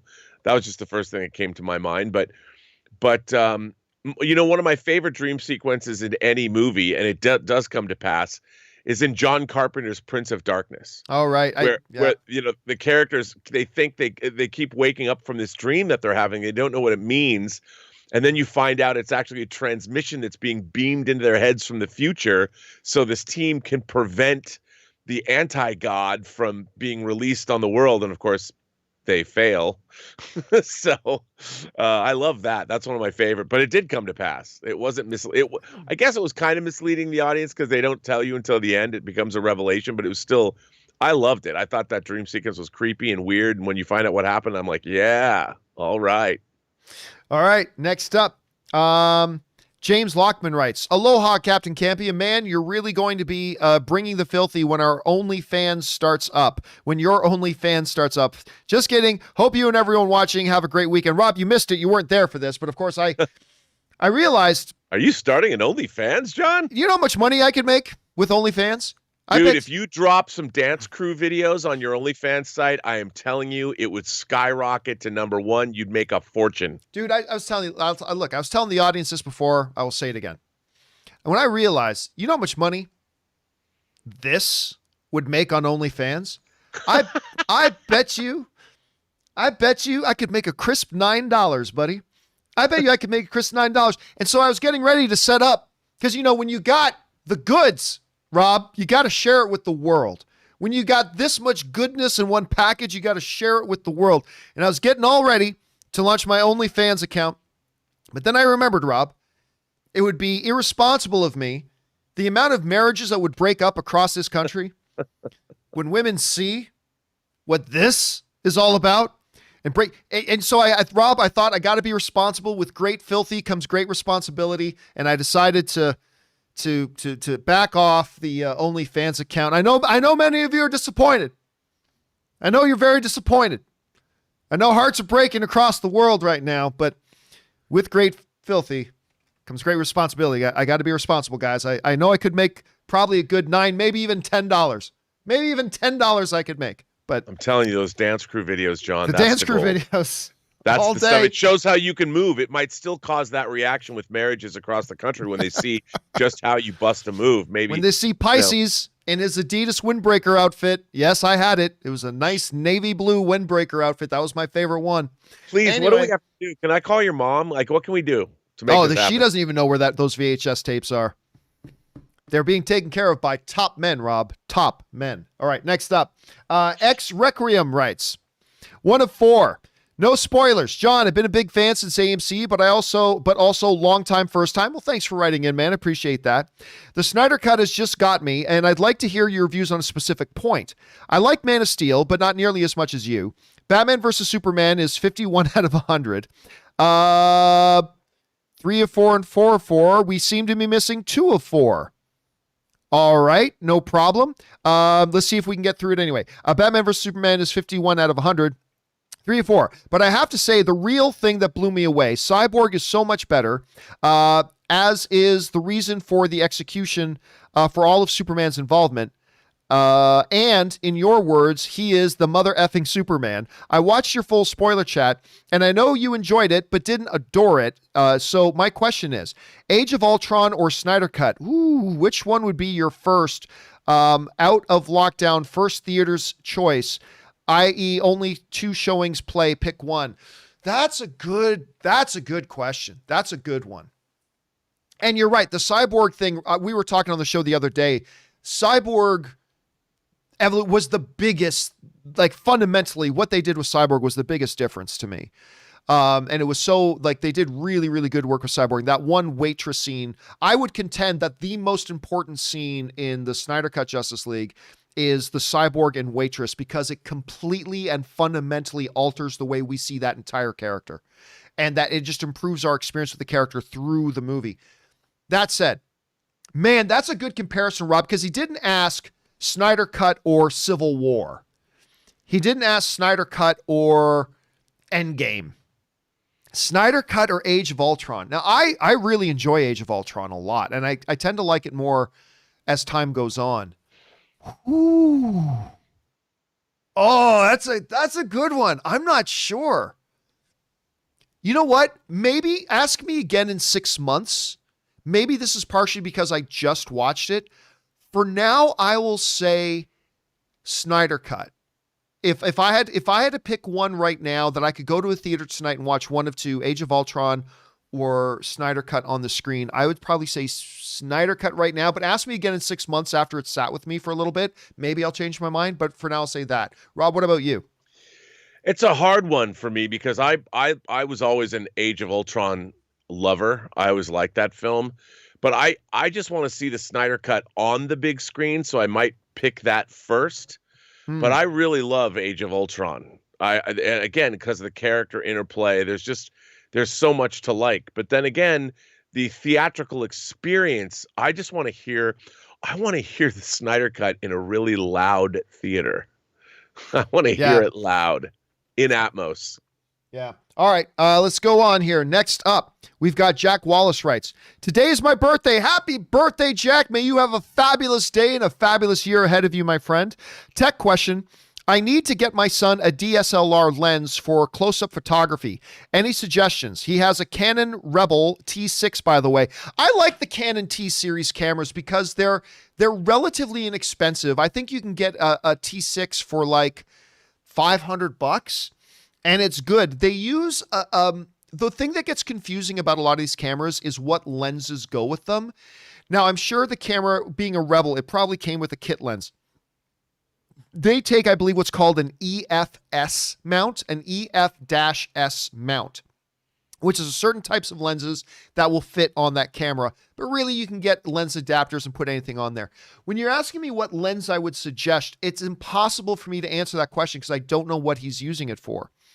Is he using it for photography? Is he using it for video? Now, you're saying close-up photography. So if you want close-up photography,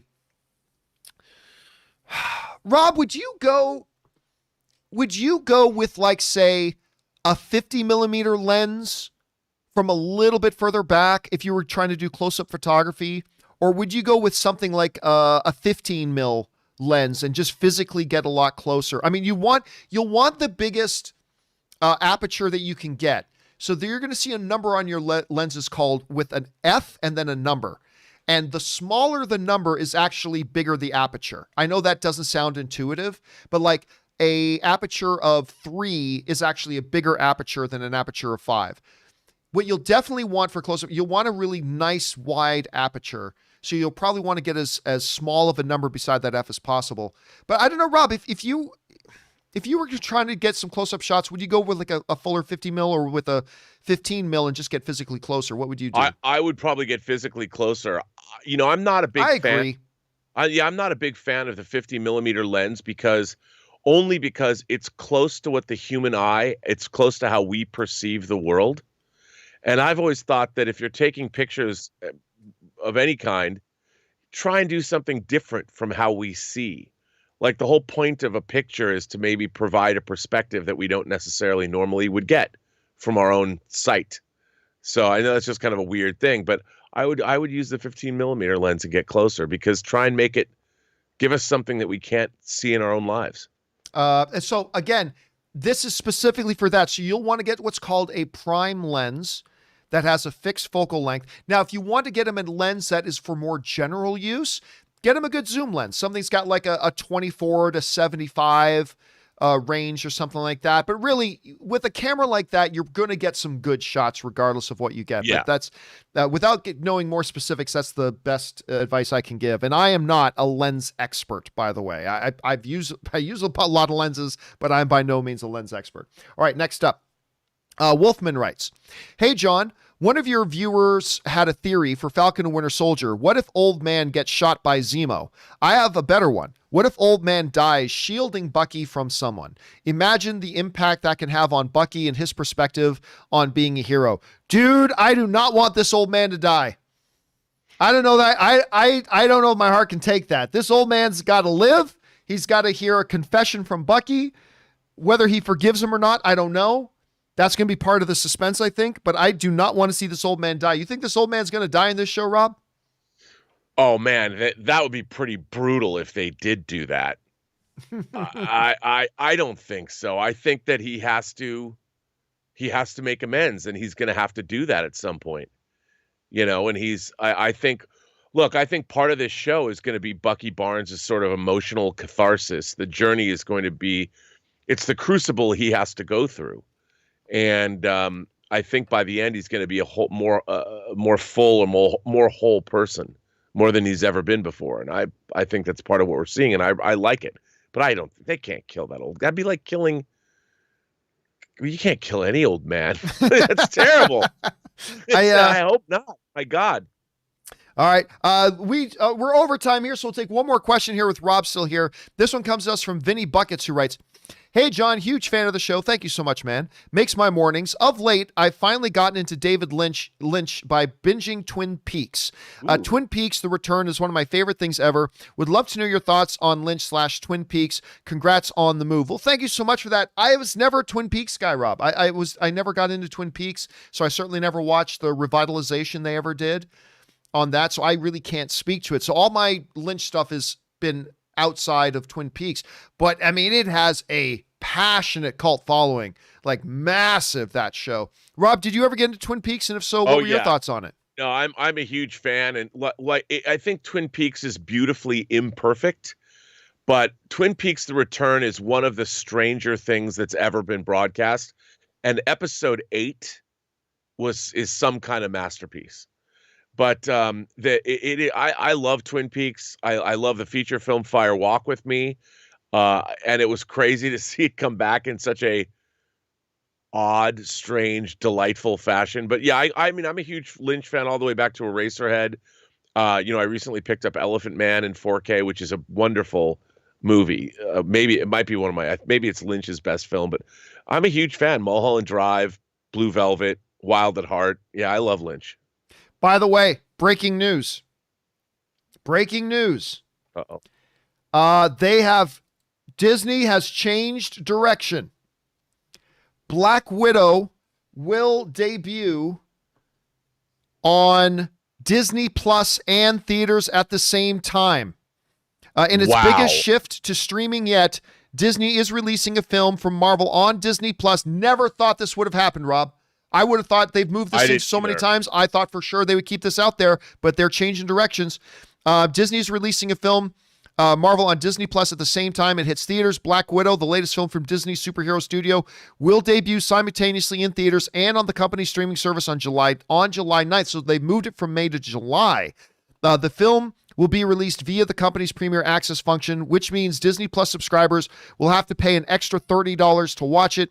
The highly anticipated superhero film starring Scarlett Johansson was originally slated to open in theaters a year ago on May 1st, 2020, but that was delayed because of the coronavirus pandemic disrupting the industry. I don't see any direct quotes from anybody there at this point, but yeah, this is massive, Rob. Yep. Like I thought for sure. Now we knew that Disney would definitely still try out their Premier Access thing on at least a couple more films. 2 movies, but apparently the Raya and the Last Dragon one did not go well, and neither did the Mulan one. That didn't work out so well for them. But we knew 2 is not a good enough sample size. We knew they'd do it with a couple more. I'll straight up tell you, I never thought they would do it with Black Widow. Not after bumping it a year already. I really thought they'd bump it one more month. Remember we talked about that, Rob? I said, I think they're going to bump Black Widow one more month, make 4 to 6 weeks, which is exactly what they've done. And they'll keep it theatrically exclusive, but they're going to try the Premier Access thing with this now. What do you think about that? I think it's crazy. They also pushed Shang-Chi into September. So you've got Black Widow That we July. expected. We were starting to suspect they were going to do that because of everything else. So you've got Black Widow in July, Shang-Chi in September, Eternals in November, and Spider-Man in December. So, well, that's kind of a supercharged Marvel release schedule. I mean, wow, you're going to get 4 Marvel movies in 6 months. Whew. This is big. I'll tell you, I will color myself really surprised. I'm really surprised. I would have put $5, not 100.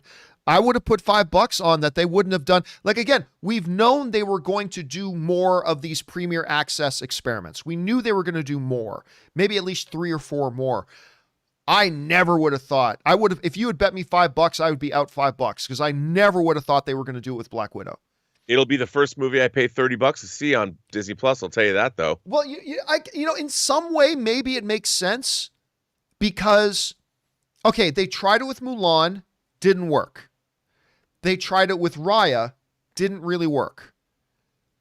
But I guess maybe you had to try it with a legitimate big potential blockbuster to see what was going to happen. I don't know. I mean, I never would have thought they were going to do that. I never would have thought they were going to do that. I would have put money on that. And here they are. This is interesting. So it'll be really interesting to see what type of results they get for this. Now, so this is causing a shift, of course, in basically everything, as you're pointing out, Rob. Everything's now getting shifted a bit. So I guess they got to keep some things in line. So it's going to be interesting to see how this thing plays out. Anyway, Rob, I think this is something for us to discuss a little bit more tomorrow. We'll discuss this more in depth tomorrow as we let more information about this come out as well, and we'll see how this plays out. Rob, again, thanks for being here, man. And in the meantime, where can people follow you and your adventures online? You can find me on Twitter at BurnettRM, find me on Instagram at Robert Meyer Burnett, or find me on my own YouTube channel, The Burnett Work, and also the animated show I worked on for Netflix, Dota Dragon's Blood, drops on the 25th. And everybody should keep their eyes open for that. Thanks a lot, Rob. We'll talk to you tomorrow, man. Have a good one. All right. I'll see you later. All right, everybody. That is the one and the only, the great Mr. Robert Meyer Burnett, as we are just getting this word that they have moved a significant number of dates, but specifically here, and this is the big story, they have bumped Black Widow to July 9th, so not terribly far from its date, but they are going to try a Premier Access thing with it. $30. So it's going to debut in theaters and on Disney Plus. And this, hey, listen, I'll tell you, I'm shocked by this. I am really shocked by this. I did not think they would do that. Again, we knew they would try it with a couple more movies. I did not think it would be Black Widow. So yeah, color me totally surprised. We'll let more information come in about this, and we'll talk about it more on tomorrow as well. All right, let's keep going through your questions, guys. Next up, we got Ryan Lohner, who writes, "It sounds like a joke, but in all honesty, perhaps William Shatner's greatest ever performance," of course, William Shatner's 90th birthday was just yesterday, "is his guest spot on My Little Pony, episode name, The Perfect Pair." That's interesting. It's a level of emotional regret. Where do we go here? It's a level of emotional regret and pathos I had no idea he was capable of. You know what's funny? Somebody wrote this in the other day, but it's true. Talking about William Shatner and stuff he's done. Remember when he was the Priceline guy on the Priceline commercials? Priceline negotiator. Remember that? I used to love those commercials. I don't know why, I just did. All right, next up, we got JR writes, I know you said the character of Steppenwolf felt flat for you in both versions, but I think the reason most of the rest of us enjoy his character so much more in the Snyder version is because, as Jeremy Johns put it best, he doesn't have a mommy fetish. I don't know. That angle almost gave a religious reverence to what the mother boxes were. And since they weren't going to have any further Justice League films, they needed to strip out all the alluding to subsequent films. And so you needed to have something as a prime motivator for Steppenwolf. I'm not saying it was great, but you needed something that was a primary motivation for Steppenwolf, since you couldn't have Darkseid and all that kind of stuff because you didn't want to allude to future films that you weren't going to have. So I get that. So that almost religious devotion to the mother boxes seems like a logical thing that they did. Again, what they did in the Snyder Cut was better, but considering that wasn't an option for what they were doing theatrically, I actually didn't mind that so much. Not terribly. I didn't mind that terribly, even though in the theatrical version, I still thought Steppenwolf was pretty flat. Anyway, next up. Alan writes, hey, John and Rob, I have been seeing articles recently that Nolan is in talks with Marvel. It's complete bullshit. It's not true. That Christopher Nolan is in talks with Marvel. Is there any truth to this? And if he were to direct a movie for Marvel, there a specific property you think he would be a good fit for? Blade, X-Men, etc. Anyway, Alan, it's kind of pointless to discuss. That is a complete bullshit story going around. Whatever I always tell people this: if you see a story that looks a little bit odd, track it to the source. Where is it coming from? In the case of the Christopher Nolan thing, I believe it's coming from We Got This Covered, which is like a site you should never listen to. So no, there is no truth to that report at all. I think it would be great if they ever did it, but no, there's no truth to that report whatsoever. All right, an anonymous viewer writes, probably not my first choice to play Zatanna, but the first person to pop into my head was the woman who plays the Mummy. Oh, this is funny because I was just looking her up for something else. Was the woman who I'm not kidding. I was just looking her up for something else she was involved in. Was the first woman who plays the Mummy in the recent Mummy film, same one to play Sam Jackson's henchman in the Kingsman films. You're talking about Sofia Boutella. So Sofia Boutella, here's the thing about her. By the way, she was also in Charlize Theron's Atomic Blonde. Now listen, I'm human. I'm a red-blooded human man. I like some good hot sex stuff in the movies. Bring on the filthy.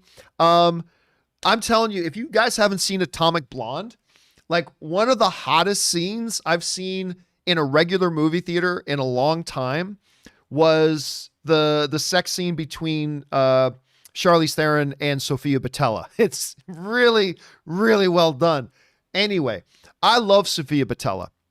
And let me just see if I can bring up a picture of her here. Hold on a second. Sofia Boutella. See if I can just get some images here, because she is, number one, she's incredibly beautiful. Like, she's incredibly beautiful. But besides just being incredibly beautiful, she is, if you guys want to treat yourself to something, go look up like Sofia Boutella dancing. Go look up on YouTube, Sofia Boutella dancing. She is a crazy good dancer. Like, crazy good dancer. And she does action in films really well. Kingsman, Star Trek Beyond, she was great in that. Here's the one thing, though, I would say. As much as I love her, and I think she's fun to watch, especially doing action stuff on screen and all that kind of stuff, the problem is she's not she can't carry a movie. Like, she's not a strong enough actress that she can carry a movie. Now, she's got a new TV series coming called SAS Rogue Heroes, so it's going to be interesting to see how that turns out. But again, she was also in that one Jodie Foster movie, Hotel Artemis. She was in that as well. I really enjoy her in the right role in movies, but is she a strong enough thespian that she can carry a movie and be the lead of a movie? I'm not sure that she can at this point. But I think Sophia Patel's great. I love seeing her on screen, but I don't know that she can be the lead. I don't know that she can be the lead and be the one to carry the heavy weight of the movie. I don't think she can do that yet. But anyway, but I do love her, and I'd love to see more of her on screen. All right, next up. Wilfred Rodriguez writes, I agree with Rob because Miss America Chavez, is apparently set to appear in Doctor Strange in the Multiverse of Madness. I have no idea what we're referring to when you say you agree with Rob. You got to give me a little bit more context than that, Wilfred, because we go through like 100 questions a day, so I cannot remember the context of all of them, but I'm sure some other people know what you're talking about. All right, next up. Bat of Steel writes, who's going to say it? I'm going to say it. Dan John, you were right. That scene gave me tears and goosebumps. If only we could have seen this film in theaters. I'm going to assume you're talking about the scene of Superman getting hit with just taking the shot from Steppenwolf and not even blinking and saying, I'm not impressed. That scene is so good. Because I'm getting tired of seeing people misusing Superman. But that was an amazing scene. I'm glad you liked it. It was an amazing moment. All right, next up. Jake Gehring writes, hey, John and Rob, just miss Rob. What do you think will be the bigger cliffhanger of Falcon and the Winter Soldier? Obviously, WandaVision ends with a cliffhanger tying into Doctor Strange 2.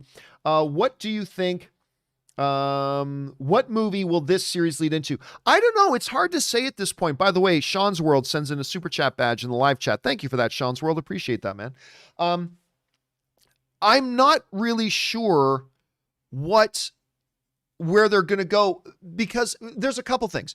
There was a lot of thought that there's going to be more of a direct tie-in with Black Widow. I'm not so sure about that. Maybe yes, maybe no. So I don't know. Maybe we'll have an idea about what could a post-credit cliffhanger for Falcon and Winter Soldier be once we get a little bit further into the series. Like maybe once we get past episode 3, we'll have a better idea about what the series really is. And then maybe that'll give us some ideas to what it could cliffhanger into.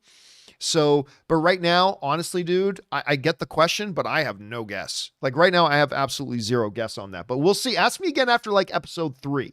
After episode 3, ask me that again, and maybe we'll have a better idea by then. All right, next up.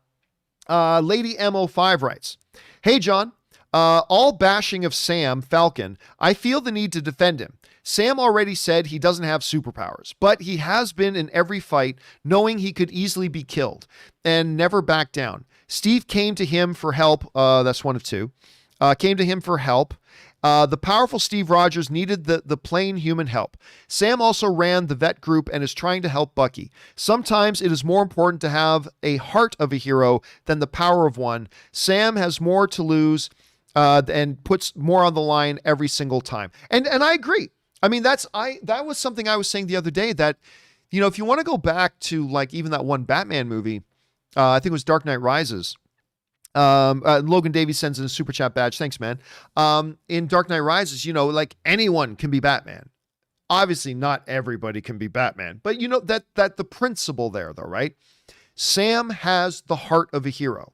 He has the character of a hero, and maybe he can't beat Batroc the Leaper in a hand-to-hand fight.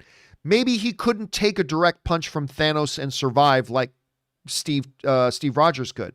Maybe not. But he is a hero. He's the heart of a hero, the courage of a hero, and all that kind of stuff. So I get it. And listen, it's not like he's not the only guy who doesn't have superpowers in the Avengers sphere. Black Widow doesn't have superpowers. Hawkeye doesn't have superpowers.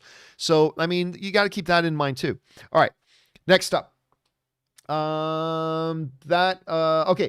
Blake writes, so I love the Snyder's Justice League and the Snyderverse in general. However, this bugs me. If Superman dying is what woke the mother boxes, I know where you're going with this, and I thought the same thing. If Superman dying is what woke the boxes, why were they asleep before he was born? Kal-El is only, what, 30? They've been on Earth thousands of years. Love the show. I agree. That is one thing that sort of crossed my mind a little bit too, was that if the mother boxes were waiting for Superman to die, why didn't they activate before Superman showed up on Earth? It's a very good question. And now, maybe if I sit down and go through it again, I will catch what the answer to that was, but I didn't get the answer. Look, is it a little bit of a plot hole? Sure. Is it a real important plot hole? I would suggest no. It's not a real important plot hole.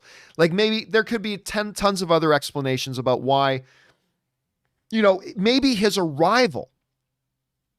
Maybe what they could say is his arrival on Earth kind of woke the boxes a little bit, but they didn't want to activate because the Kryptonian could stop them. And then when he died, then they're like, okay, now we can come back. I mean, I don't know. I'm just making stuff up. So, but I don't think it's that big of a deal. But I agree, Blake. That's the same thing went through my head. I just don't think it's a big deal. All right, next up. Willow writes, if you had to rewatch one movie again, would you rather watch Schindler's List or Grave of the Fireflies? Well, I mean, because these are both wonderful movies, incredibly difficult to watch because they just rip your heart to pieces. Like, life is awful and the world is a dark place. I mean, they're difficult to watch, but the better film is Schindler's List. And so I would probably go back and watch Schindler's List again. All right. Good question, Willow. All right. Brando writes, with Zack Snyder's Justice League getting good reception and the future being in question, should we be scared? DC has announced that the other Batman, JJ Superman, Blue Beetle, Supergirl, Zatanna, Static Shock, it seems like the old DC days, the old DC ways, announcing so many things, your head spins. Well, I mean, there's two things to keep in mind here. Number one, too many people confuse a outlet like the Hollywood Reporter or Deadline or whatever breaking a story with DC announcing. They're two different things. Just because a trade breaks a story, that's not the studio announcing, right?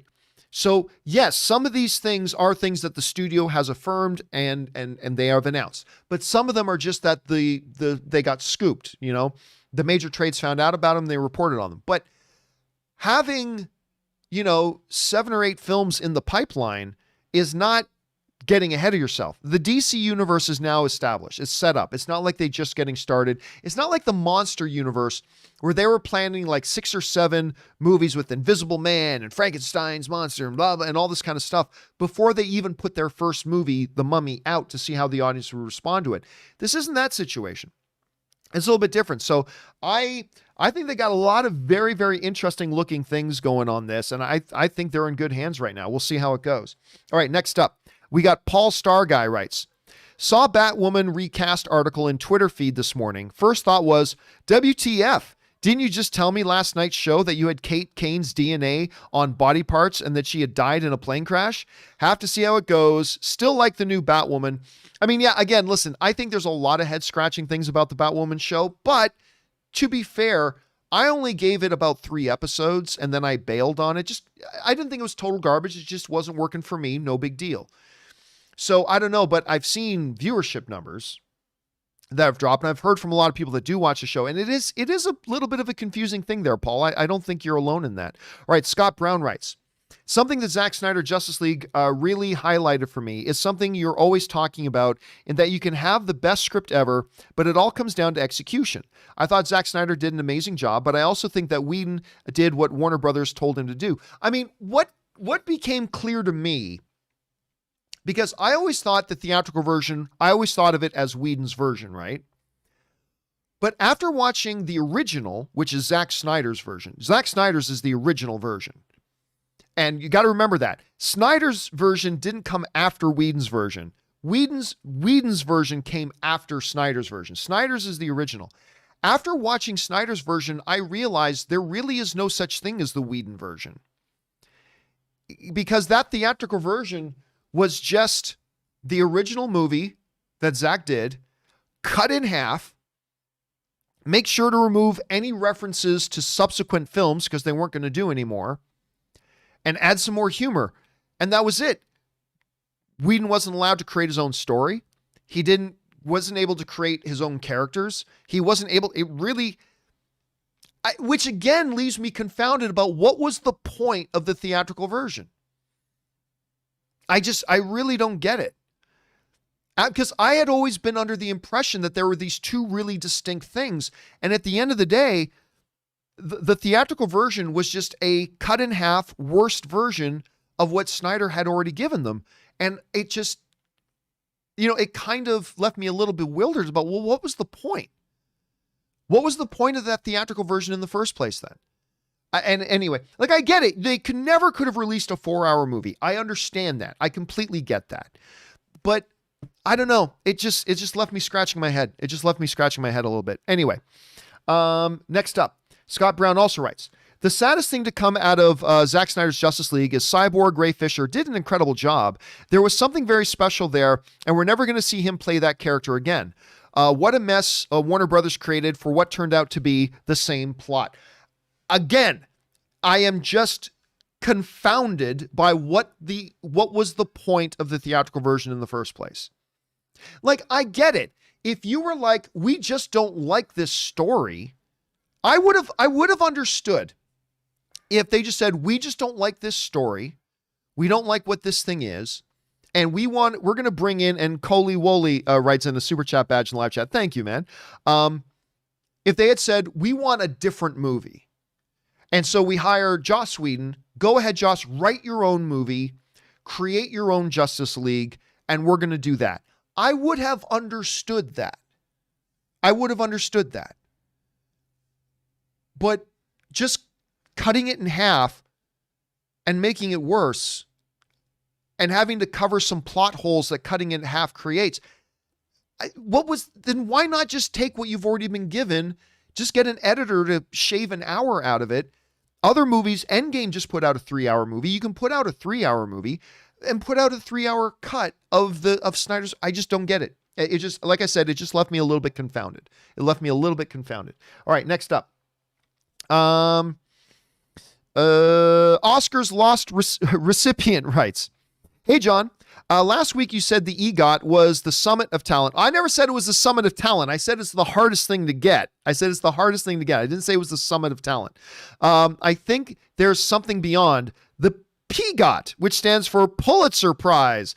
Only Rogers and Hamlick, musical theater and composers, have completed it. Campea & Co. So you're our super PGOT. Okay, so of course the EGOT, for those of you who don't know, it is a very, very rare accomplishment. It's being an individual who wins an Emmy, an Oscar, a Tony, and a Grammy. An Emmy, a Grammy, an Oscar, and a Tony.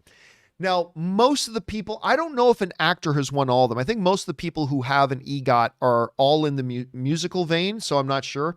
Anyway, the PGOT, the Pulitzer, I've never heard of that term before, but yes, that one would be, you're absolutely right about that, Oscar. That one would be a even more rare thing to be in, if not completely exclusive. And by the way, James Lockman sends in a super chat badge in live chat. Thank you, James. War Doctor 10 writes, hey, John and crew, do you have a favorite concert that you've been to? I do, as a matter of fact. I have two. My first concert, which was Weird Al. You know what the funny thing is? A Weird Al concert is one of mine as well. Touring with Running with Scissors and Metallica with Avenged Sevenfold and Gojira at the Rose Bowl. I suggest you check out Avenged Sevenfold. So my two favorite concerts that I've ever been to, and people think I'm joking when I say this one, but I'm not. It was an incredible concert. It was Weird Al Yankovic in the big arena in Saskatoon, Saskatchewan. He came to Saskatoon, sold the place out, and he just hired like the best musicians in the world to play with them. And it was one of the most fun concerts I had ever been to. It was a lot of fun. The other one was a U2 concert done at Angel Stadium in Anaheim, California, where they were touring, playing all of their old Joshua Tree. And they played more stuff than just that, but they played all of the Joshua Tree album, which I think is like the greatest album ever made. And it was psychotic. It was so good. So those are my two favorite concerts that I have ever been to. I really do think it's just both of those. They were very, very different experiences. But Incredibly fun, incredibly great. Now, by the way, I just got a message from somebody saying, John, did you hear about Black Widow? We already talked about Black Widow a little while ago here on the show about the move to premium and the shifting in the schedule. We'll cover this more in depth tomorrow once we've had a chance to sit down and actually I'll reach out to some people at Disney, find out what I can, and we'll gather more information. We'll talk about it more in depth, but we did already talk about the breaking news about 15 minutes ago, I think. So we'll get back to that more tomorrow. All right. Next up, Alan writes, hey, John, I saw the news that Netflix is developing a movie and live action series based on Keanu Reeves' Berserker. I love the Keanu-sance and will watch this just because. Have you heard this and what do you think? This sounds like a great idea. So yes, so Keanu Reeves co-wrote a comic book called Berserker about this immortal who has lived for thousands of years, and now he works for the government.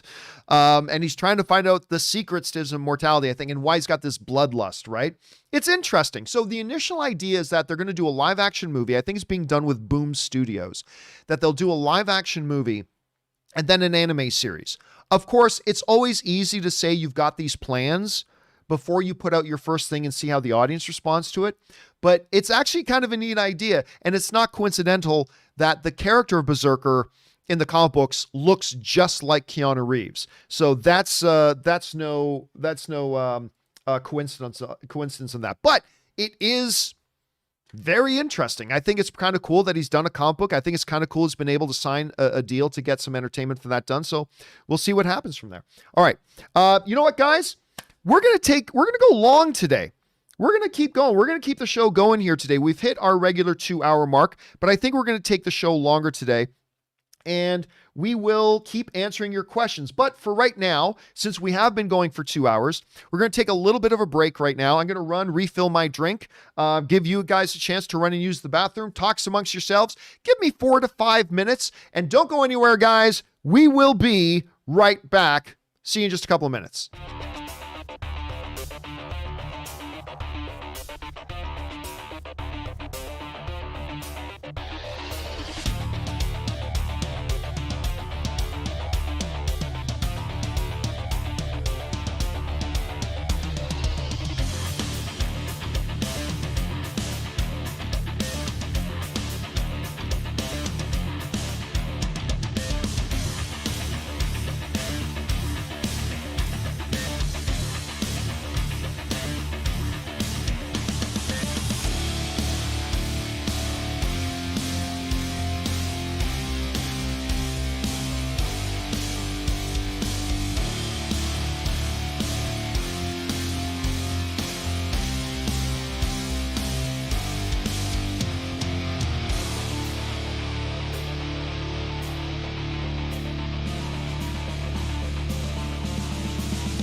All right, guys, and we are back. Thank you so much for your patience and indulgence as I took a little bit of a break there as we go a little bit long today.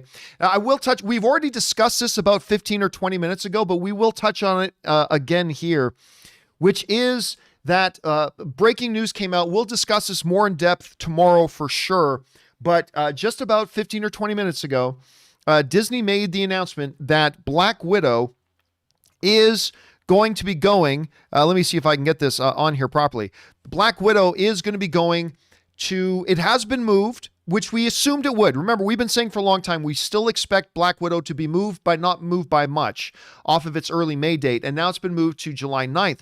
But here's the surprising part, at least for me. I'll admit I'm completely surprised by this. I did not expect this to happen, not with this particular movie, but Black Widow will be debuting in theaters and on Disney Plus Premier Access. Now, of course, Premier Access is their program where you have to be a member of Disney Plus and you got to pay an additional $30 on top of that to see the movie. So you have to be a Disney Plus member and you have to pay an additional $30. Now, they have done this twice.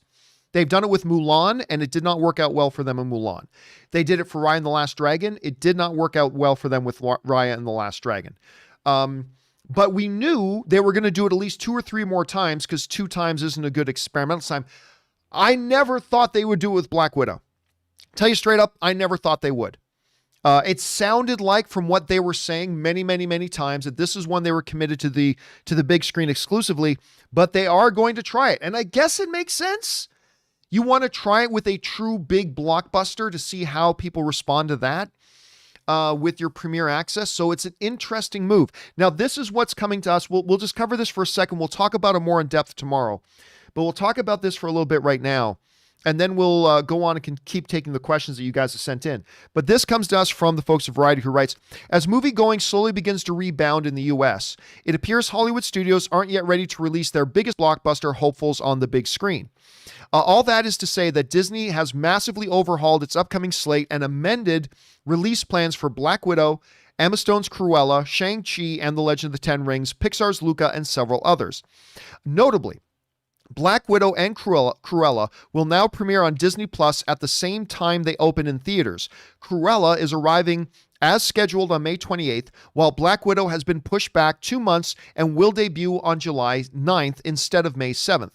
Both titles will be offered on Premier Access, which comes with a $30 rental fee. So again, I don't like this about Disney Plus, but not only do you have to pay for Disney Plus, and not only do you have to pay an additional $30, it's only a rental. You only rent it for $30.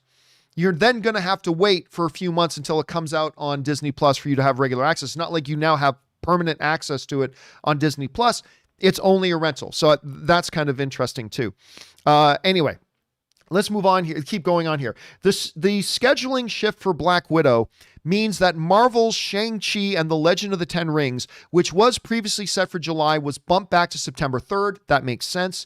It's expected to have a traditional theatrical release. So Disney right now is saying that they are still going to do theatrical releases with all the other Marvel stuff. They're just doing this for Black Widow. I guess they're figuring they pushed it back too far. They're not yet confident they can make all the money in theaters the way theaters are right now, even as late as July. And they want to give it a shot with Premier Access to see how this works. Again, I guess I get it. I guess there is some logic to it. I concede that, but I'd be lying to you if I didn't tell you I was totally surprised. I'm totally surprised by this. I really thought they were going to go just pure theatrical access with Black Widow, but they're going in a different direction. Interesting stuff. We'll talk about it more on tomorrow's show, definitely. But for now, let's get back to the live questions you guys had sent in. All right, we go back to the live questions, and we're going to start off with this. We've got, where'd I go? There I am. We've got Tremaine Fields, who writes in, this might just be my Tom Welling bias talking, but do you agree that Tyler's portrayal of Clark in Superman and Lois lacks the Kansas farm boy charm? Now I get it. This Clark hasn't lived in Smallville for 20 plus years, but did he have to throw out all of his flannels too? You know what? I'm going to disagree. I think, I think he actually does have the charm of a small town guy. I think he does have the charm. He feels like, to me, the way Tyler plays the character, he's got that small town kid who has lived in the big city of Metropolis for 15 or 20 years. So remember when we were watching Tom Welling in Smallville, he was still just the kid in that town. Tyler is a Superman who moved on from that, has lived in the big city, and has been Superman for a long time. So I actually think he plays it really well. That's my take on it. I actually think he plays it pretty well, but that's just my thought. All right, next up. Manifest for purpose? Manifest for probe? I don't know what that means. Anyway, hello, John. Given the heightened appeal over Marvel content since the Endgame climax and audiences Easter egging everything, do you think Team Feige can wait another 10 years to build up another milestone cinema moment, or will they have to fast track? Okay, that's an interesting question. So we had to wait 10 plus years for the big climax of the big build-up story climaxing in Endgame. Do we have to wait 10 years again? I'm going to say no, but it's not because they're fast tracking. It's because not only the first time around were they building up to Endgame, they were also having to build the MCU in general. They were making the comic book genre what it is today. They were defining their heroes and they were defining what their universe was and building up to an Endgame. Now, half of that equation is already done. They don't have to introduce us to the world of the MCU anymore, which was 3 or 4 years in and of itself. They don't have to do that part anymore. Now they can just focus on building up to what their big story is. Now, I don't think they're going to do it in just 2 or 3 years, but I think we're probably looking at maybe 5 or 6 years. And I don't think that's fast tracking, again, because half of the work is already done. So I think we're good there. All right, next up. We've got Ben Rayner who writes, "Hey, John. Just wondering if you read that Variety article interview with the CEO of WarnerMedia. We just talked about that this morning. I found it very interesting, and it goes into the future of DC movies and Snyderverse and a little into toxic fans. Thank you for all you do. Bring on the filthy." Yeah, we did talk about that earlier in the show. It was one of our main topics earlier today. I thought it was a very interesting interview. Also talking about the Ayer cut thing, their future, the diversity of movies they have coming, talking about moving on from the Snyderverse and all that kind of stuff. I thought it was a very interesting interview. So I would recommend go back and check out that part of the show that we did. But yeah, Ben, I did read it for sure. Ryan Lohner writes, 1 of 2. Well, who could have seen this coming? The DC fans aren't happy to just get the Snyder cut and are demanding not only that it be put back in canon, but David Ayer's cut of Suicide Squad be released too, even though Ayer himself doesn't care. Well, let's go on to 2 of 2 first. Warner Brothers is now learning the same lesson BioWare did with Mass Effect sequels. The second you let the fans tell you what to do, they will never be happy ever again. Well, I mean, to be fair, Ryan, I've never heard a lot of people call, like, as far as the Ayer cut goes, I've never heard a lot of people calling for that, to be honest. And I think a part of that is because David Ayer himself has seemed pretty indifferent to it. It's like, if they want to do it, great. If not, that's fine. You know, he seems to kind of have that attitude. So, yeah. But I mean, there is a principle. Once you do let a segment of the fan base tell you what to do, they are always going to try to tell you what to do. And that's not just the DC fan base. That's every fan base. Let's be honest here. This isn't just isolated to one thing. That's not just isolated to one thing. It is true of all fan bases. I don't care if it's Harry Potter, Star Wars, Marvel, James Bond, whatever. You name it, it's going to be there across all the fan bases too. So that is a universal truth. That's a universal truth. Let's not pretend like that's just some DC fans. No. That's every fan base, man. That is every fan base. All right, next up.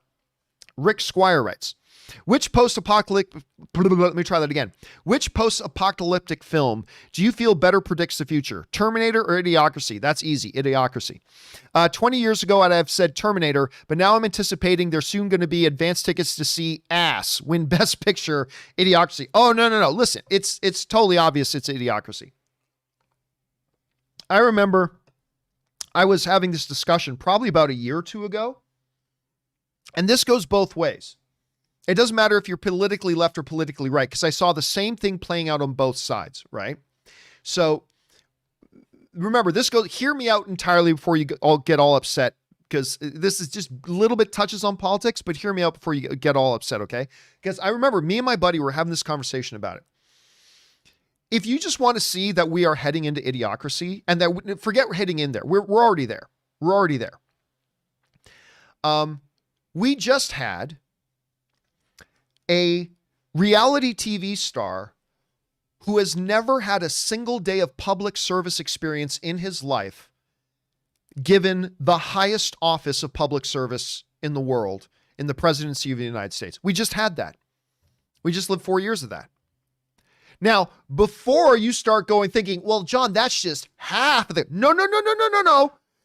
Because a few years after that guy, reality TV star with no public service experience, got elected president, just a few years after that, remember there was that big event where Oprah gave this big passionate speech. I can't remember the event she was at, and I swear to God, for like 2 months, there was this huge movement on the other side, Oprah for president. Really? A reality TV star, well, more talk show host, but whatever, same diff. A reality TV star with absolutely zero public service experience. You want to make that president? Really? We are living in Idiocracy, ladies and gentlemen.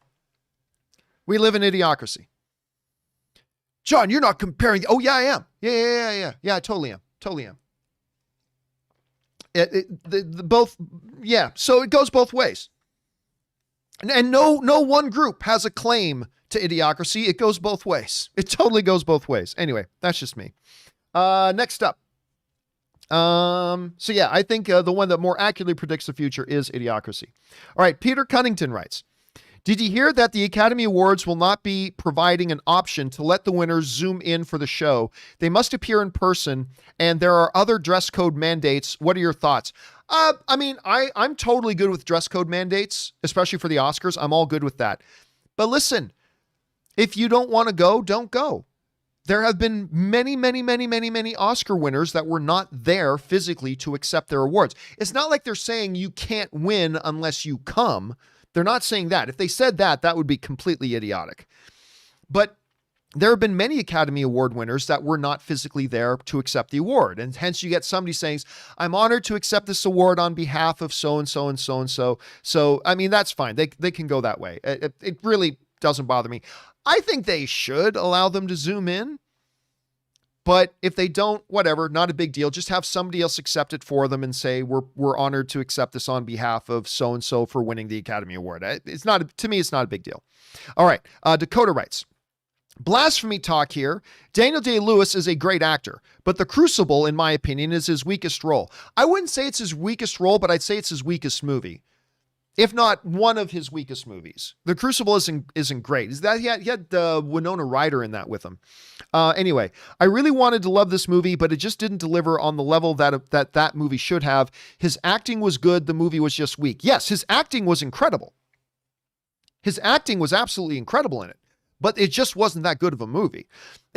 You should check it out for yourself. It's set during like the Salem witch trials where one woman's like trying to frame another one. Anyway, go check it out. Daniel Day-Lewis, Winona Ryder. Really good performances, but I agree with you, Dakota. Not the strongest movie. No, sir. Not the strongest movie. Angel Palma writes, I noticed that a lot of YouTubers use video footage from trailers or pictures that they find in Google when talking about movies/video games. My question is, how do you know when you're able to use something like that without getting a copyright strike? Okay, listen. You really do need to research this fully for yourself, okay? But there is a principle there's a doctrine in law, more of a principle in law known as fair use doctrine. Okay. Fair use. Now, it's basically, in its most general terms, the idea is that you can use a piece of copywritten material for certain purposes. And this is overly simplifying it, so don't just take what I'm saying. Go and research it more fully. But the basic idea of fair use doctrine is that under certain specific circumstances, you can use, without permission, copywritten material in terms of commentary, criticism, and education. Now, with each one of those things, there's also a whole bunch of caveats, like a whole bunch of asterisks. Like when I made my movie trailers, A Love Story, I had, even though I have a legal background, I actually sat down with a entertainment copyright lawyer who went through my movie painstakingly, frame by frame, to tell me which things were appropriate use of fair use and which things I had to change. And there were a bunch of things I had to change in my movies because I was using things that I thought fell under fair use, and sometimes they didn't, and I had to make changes and all that kind of stuff to make sure it properly and safely fell within fair use. So there is a general doctrine. So I would encourage you to go. It's a fascinating thing to learn about, Angel. Go online. There are a lot of online resources, and look up application of fair use for YouTube videos. Look that up and you'll find a lot of different resources. I highly encourage you. There are ways to do it. You just got to make sure you do it properly. There's this one thing, like a lot of people say, well, if I don't make money off it, then I'm allowed to use it. No. That's a massive misconception. There's this huge idea out there that as long as you're not making money on something, you're allowed to use copywritten material. Not true. Not true at all. As a matter of fact, my movie trailers, A Love Story, I am making money off of that. I make money off my movie. Thank you, everybody who's bought and rented my movie. I make money off that movie. But if I wasn't following the rules of fair use properly, and I wasn't making money on the movie, that wouldn't matter. I would still be violating copyright law. So again, it's a huge thing. But again, just go online, search up fair use YouTube. You should be able to find a lot of good resources there for that. And again, it's just a far more nuanced thing than I have time to go into right now. But it's an excellent question, and good on you for even asking it, Angel. All right, Tim Platt writes, I really enjoyed Snyder's Justice League, but it teased me with something I'm probably never going to get. Zack Snyder's take on Darkseid. Darkseid is one of my favorite characters, and I think Snyder could have done something special with him. I agree. I think he could have done something special with him. But as I always say, just because one actor played a role well doesn't mean another actor couldn't play it equally or maybe even better. I think Zack Snyder would have done a really cool stuff with Darkseid, but that doesn't mean he's the only director in existence who could. Another director could, or maybe even better. Who knows? Maybe not quite as good, maybe as good, maybe a little bit better. But yeah, I never think that the guy who did the thing is the only guy who could have done the thing. Or the woman who played that role is the only woman who could have played that role. You know what I mean? So they'll do Doom or Darkseid again at some point. Maybe it won't be anywhere near as good. Maybe it'll be almost as good. Maybe it'll be as good. Maybe it'll be better. Who knows? We'll have to wait and see what they do. But yeah, I think he would have done something really interesting with Darkseid. All right, Tim Platt writes. Actually, where am I here? Okay, Tim Platt writes. Also, I've been kind of on a DC animated movie binge since watching Justice League. I know you think most of them are crap. I do. I think most DC and Marvel animated stuff, I think both Marvel and DC's animated stuff is crap generally, with some exceptions, are crap. But what are the ones that you thought were decent or good? I'm assuming Mask of the Phantasm, absolutely. Batman Mask of the Phantasm is absolutely one of those exceptions. I thought that was great. Another one is the animated version that they did. Gosh, it's got to be getting close to 5 years ago now, of The Dark Knight Returns. So they took the graphic novel, The Dark Knight Returns, and they turned it into a 2-part animated movie. And it's really good. It's really good. So, and by the way, and Flashpoint, the Flashpoint animated thing they did, I also thought was pretty good. There are a couple of Marvel ones I think are okay too. But yeah, Mask of the Phantasm, The Dark Knight Returns, and Flashpoint. Those are the ones that I actually think are actually quite good.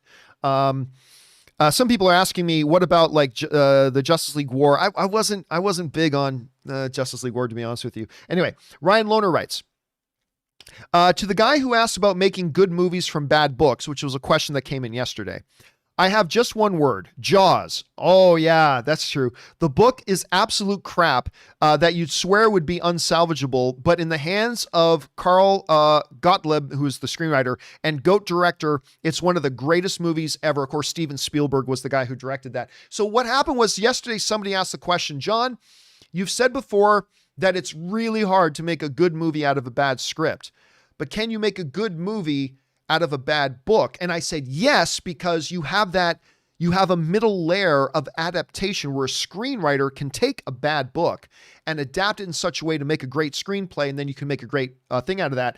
And I think Ryan brings up an excellent example of Jaws. Jaws is a great example of that. So well done. Well said, Ryan. All right, next up, J Meister 25 writes, I think I cracked the thematic code of the MCU. Phase 1 is about who can be trusted with real knowledge. Phase 2 is about defining freedom. Phase 3 is about responsibility and the will to do what is necessary. Phase 4 so far is about fallout. Thoughts? Well, I mean, you can look at it like that, Jay Meister, but the reality is there are those aspects of, trusting with knowledge, defending freedom, fallout are really present in all four. Like, you just go back to something like Iron Man 3. You can really make a solid argument that Iron Man 3, which is in a completely different phase, is all about fallout, right? I mean, just looking at the Tony character himself, dealing with the fallout of the experience that he has had as Iron Man. We all forget that Tony Stark is still just a human man, right? Who at the end of the first Avengers movie went through a wormhole in space and saw an invading alien armada. And that effed him up. And so we get into Iron Man 3 and he's dealing with these issues of PTSD. And by the way, Sean's World sends in a badge in the super chat, or a super chat badge in the live chat. Thank you, man. We see him having these issues. That is definitely an issue of fallout. I mean, Iron Man 2 can be defined as an issue of fallout because it's the fallout of what his family history has been. And so then we get the Michael Rourke character. I mean, so that kind of becomes an issue as well. So I don't think it's a bad idea, but again, you can take any of those elements and probably find them in each one of the phases at the same time. So I don't know. It's an interesting way of looking at it though, Jay Meister. It's an interesting way of looking at it. All right. B. Wayne, New York writes, hey, John. So I wanted to clarify something I said the other day about Zack Snyder Justice League being a big win for HBO Max and Warner Brothers hiding their shame about not putting Zack Snyder Justice League in theaters. What I meant was them not believing in Zack Snyder's vision for Justice League back in 2017, not in 2021. Okay, I remember you saying that, and yes, I thought you meant today. Like, they're hiding their shame by not putting it in theaters. I'm like, no, I don't think they're hiding their shame, but you're talking about 2017. But there are a couple things you have to keep in mind. Number one, you never would have got the Zack Snyder cut that we just got on HBO Max in theaters in 2017 because no studio is going to put out a 4-hour movie. It would have meant box office disaster. No studio was going to put out a 4-hour movie. Just what? 3 hours is pushing it. 3 hours is pushing it. There wasn't going to be one that put out a 4-hour movie. So there was that. You also got to keep in mind that they had just been through a couple of movies with Zack Snyder, and they did not meet expectations for them. They were incredibly divisive. They underperformed what their potential was, and they felt that they were going in a different direction. Now, listen, I'm not saying I agree with that now, especially after watching the Snyder cut. I don't know what the whole point of the theatrical cut was at that point, but we can't have short-term memories. We got to remember that this was all happening in a context. And the context was they had done a couple of movies with Zack Snyder. Some people like me really liked what he was doing with it, but a lot of people didn't. And that was just the financial reality. And then when they were making other movies outside of that, they were having more success. Huge critical response of Wonder Woman, made well over $800 million. Aquaman getting well received, making over $1 billion. A Joker movie making over $1 billion, winning Oscars and all that kind of stuff. So you got to look at the bigger context and just go, okay, from somebody else's point of view, this could have been a little bit problematic, but it is what it is. All right. Anyway, thanks for clarifying that, B. Wayne, because you're right. I did misunderstand what you were asking. So thank you so much for clarifying that. All right. Bucky Rocks. and needs meds writes, John, Agatha all along intro. Did she make this video of and for herself? I mean, who is responsible for making the intros to all the shows? Did everyone else see Darcy? This into two? Did we mean intro to? Or was it just for us? I have a mild crush on her now. Hi, Anne. Yeah, Agatha. The Agatha all along. Here's the thing about the Agatha all along intro. I think the only person who saw the Agatha all along intro was Wanda. Because remember, she steps up to Wanda, casts the little spell, you see the little smoke, and I think the only person who saw that, it was Agatha all along intro, I think Wanda was the only person that saw it. Now, I'm not 100% sure about that. Now, let me ask you guys in the live chat. We've got several thousand of you guys in the live chat right now. Do you think the Agatha all along intro was broadcast, or do you think that was something only Wanda could see? Say only Wanda or everyone. So just fire that into the chat board. So we got Thomas J is the first one to respond. He says only Wanda saw it. Yeah, I think that too. I was saying, yeah, only Wanda saw it. Only Wanda. Yeah, okay. So, no. We got CJ is saying that he thought it was broadcast. A lot of other people are saying only Wanda, absolutely only for one, only one. Yeah, okay. So yeah. So that's that. As far as the other intros, I don't know. Maybe that was just kind of a part of her fantasy. The Vision, Richard, Bill, David, Paco, Matt, Jeremy, Lord Vanderkill, everybody else writing in. Some people, saying the broadcast ended. That's a good thing. Yeah. So apparently, I think most people agree it was probably just only Wanda that was made for. As far as the other intros, I think that was just a part of Wanda's fantasy, was having that be the intro for her own show. I don't know, but I think the Agatha part is pretty clear. All right. Thanks for writing that in, Bucky Rocks. Kara Black writes, where am I on this? Oh yeah. Okay. Kara Black writes, on the companion video from Monday, Dad Jokes said that the new Captain America is the same guy Sam saved in the opening action. But that was inaccurate. That is 100% false, as the guy Sam saved is named Captain Vasant, while the new Captain America's real name is John Walker. Yes. So that is true. I remember somebody wrote that and I said, really? Is that supposed to be him? So I don't know. Maybe listen, they could say it's a code name, but upon watching it a second time, it clearly also didn't look like the same guy. Like, that wasn't Kurt Russell's son at the beginning that he saved. That was clearly not Kurt Russell's son that he saved at the beginning. So I think you are absolutely right, about that. I think you're absolutely right about that, Kara. Okay. Next up, Brian Esparza writes, one of two.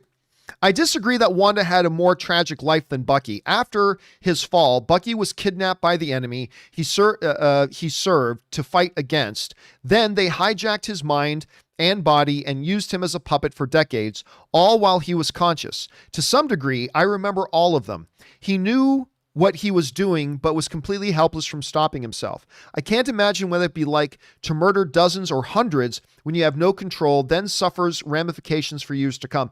Hey, listen, Brian, you make a good argument. You make a really good argument. So for those of you who haven't been following,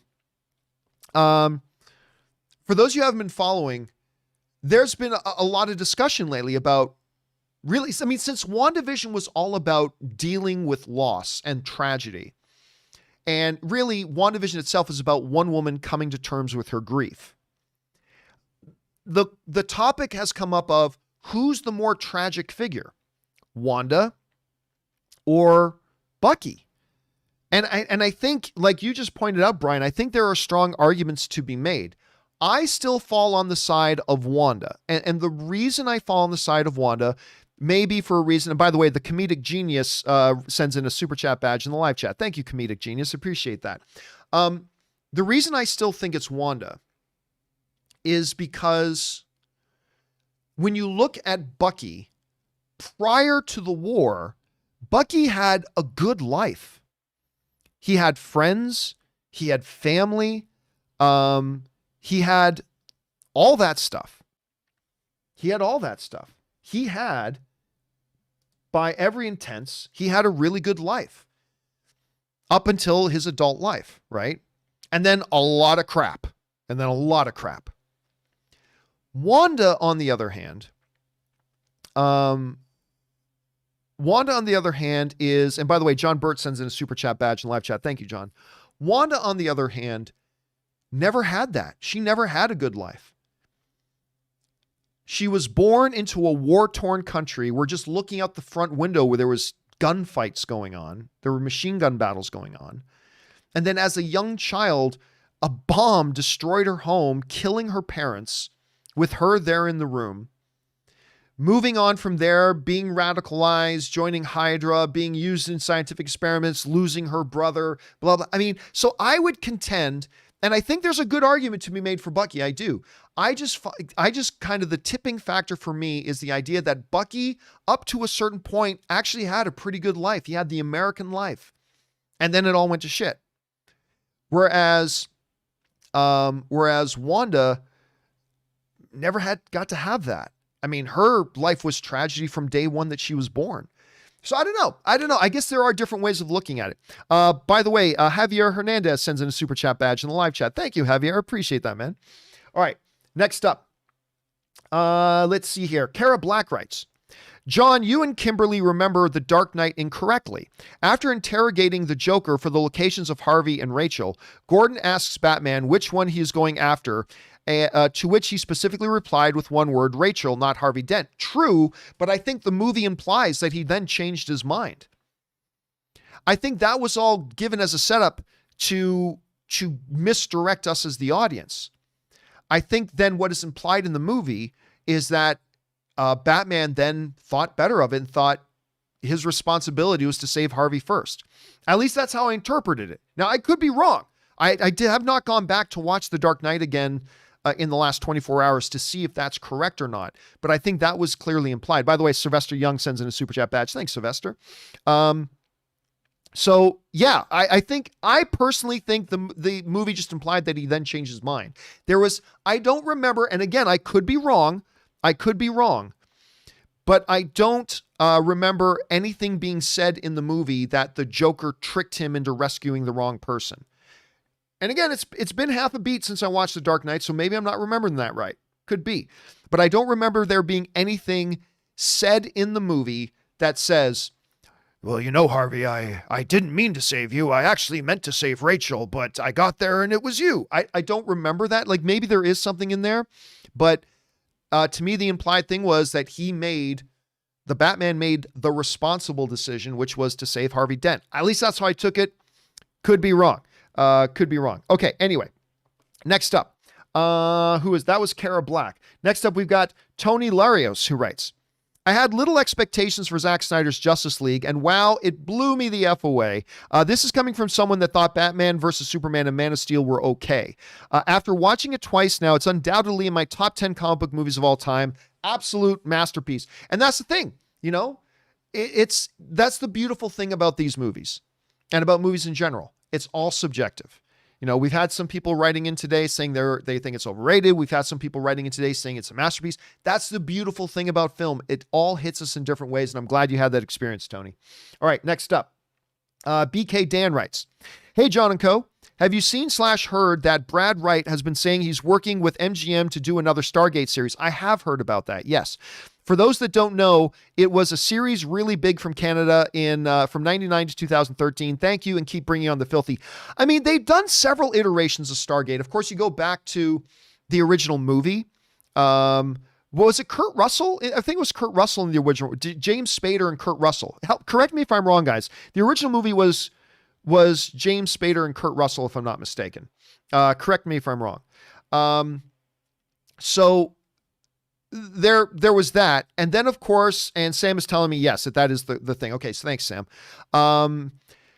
So then we had the series with Richard Dean Anderson, which was really fun. I really liked that It was low budget. I mean, it was very, very low budget, but I thought it was quite fun. So then we had that series. And then we had the Stargate Atlantis series, which is where Jason Momoa, Aquaman, came from.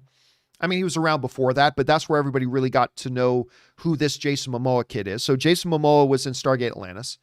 And then they did another one in Stargate Universe.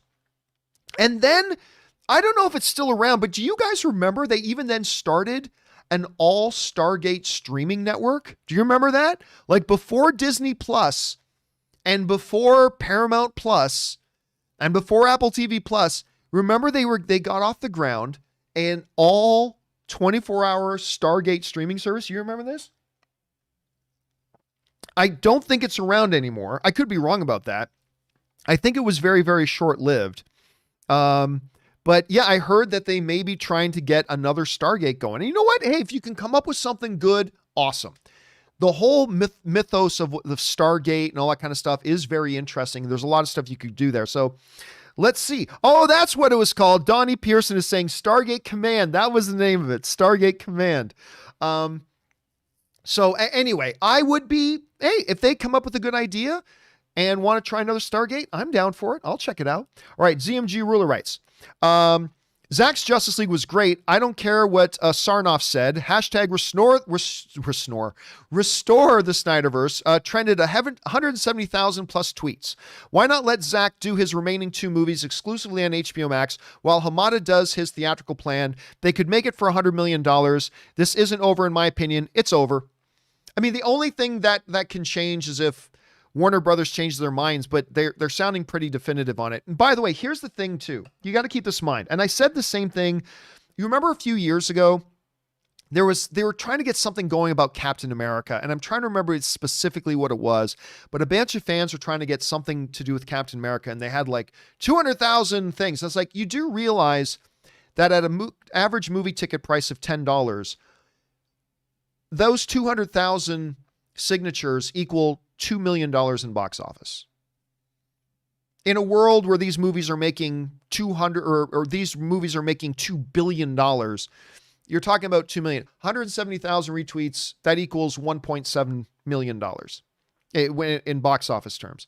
So whether it's Marvel or DC, whatever, it doesn't matter. What's the return on investment? And by the way, it would cost more than $100 million. It would cost well more than $100 million. Far more than $100 million. They had to spend $70 million just to finish what Zack Snyder had already shot. Like just to put the finishing touches on it, they had to spend $70 million. You think they could make a Justice League 2 for $100 million? You're insane. You're insane. Either that or they lowball it and then everybody gets pissed off that they didn't give Zack Snyder enough budget to do it, right? So, yeah, it's easy for us to say, like I said before, we are all, myself included, we are all experts on what other people should do with their money. We're all experts on what other people should do with their money. But again, never forget, we live in a world where Jamie Foxx is coming back to play Electro.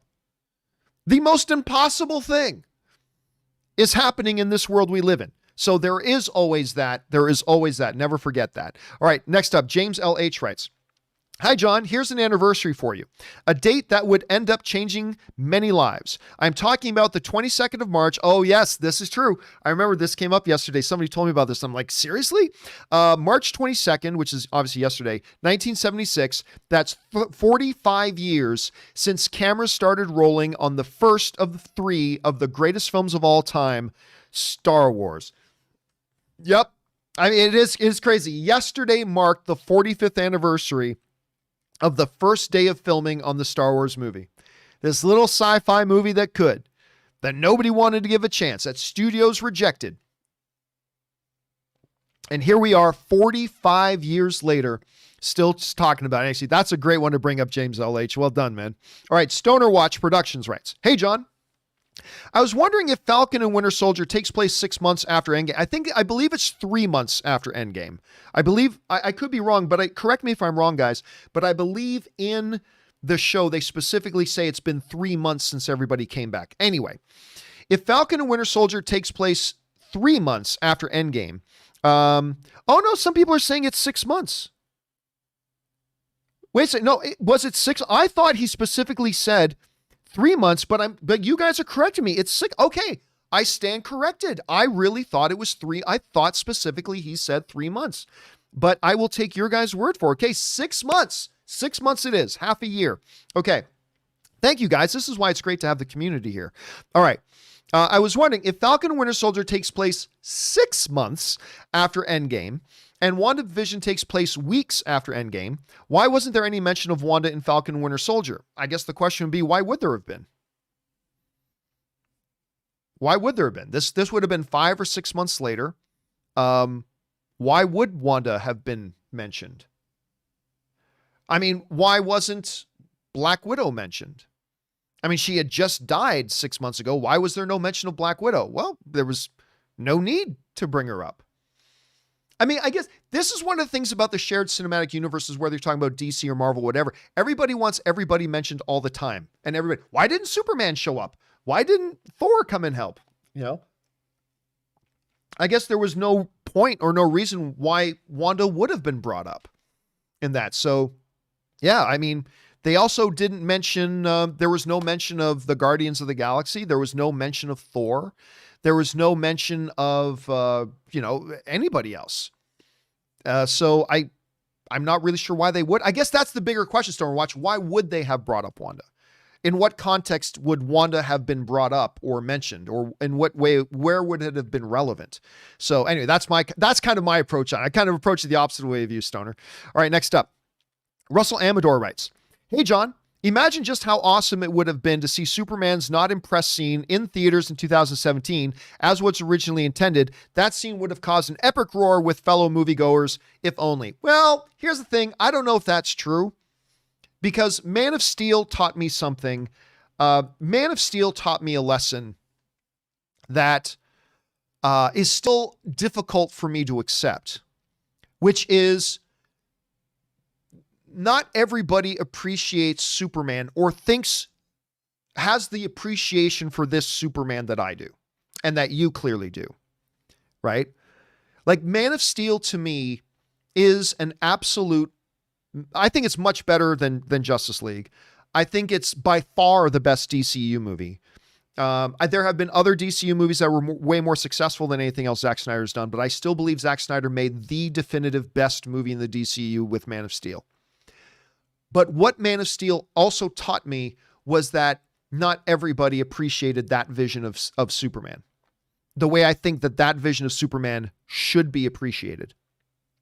And so, yes, that scene in Snyder Cut Justice League, when this Superman sails in front of Steppenwolf and just lets him hit him with his axe and go, "I'm not impressed, bitch." You know, that is going to send somebody like me into a frenzy. But the reality is, there are so many people that do not properly appreciate this iteration of Superman that I don't know that they would have had the same reaction. So there's that. It is still one of the biggest mysteries to me why more people don't appreciate Man of Steel. But that's just me.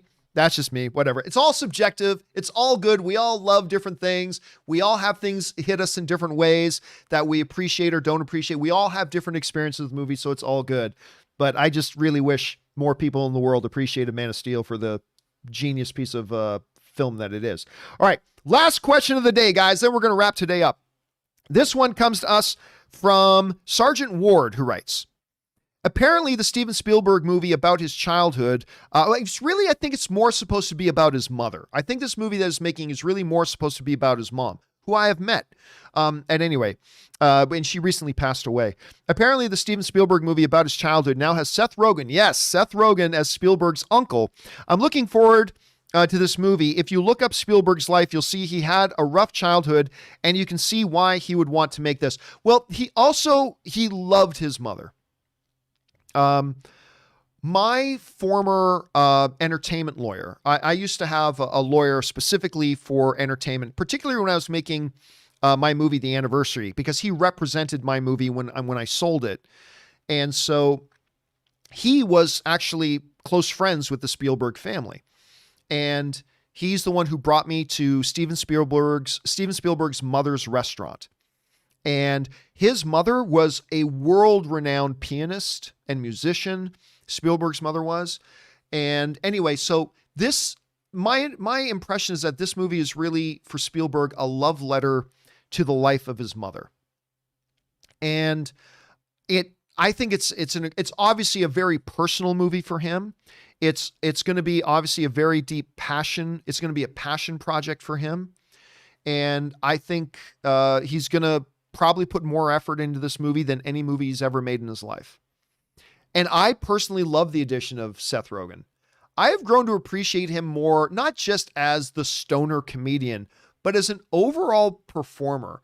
I've come to appreciate him more and more over the years. So I think it's a really, would I have guessed that he would have cast Seth Rogen in that role? No. But am I really intrigued by that casting? Absolutely.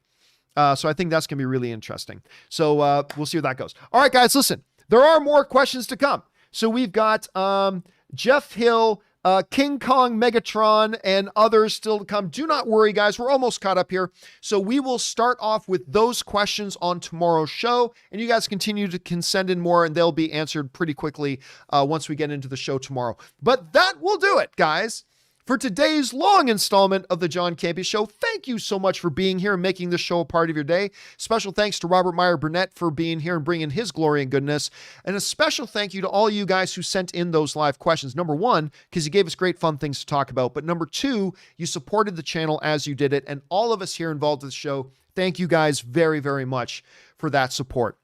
Again, we'll be back tomorrow at 10 a.m. for the next installment of the John Campea Show. Robert Meyer Burnett will be here with me again. So don't forget, guys, in the meantime, do the four main things. Stay smart, stay safe, take care of yourselves, and please take care of the people around you. That'll do it for me, guys. Thanks a lot for being here. My name's John Campea, and until next time, my friends, bye-bye.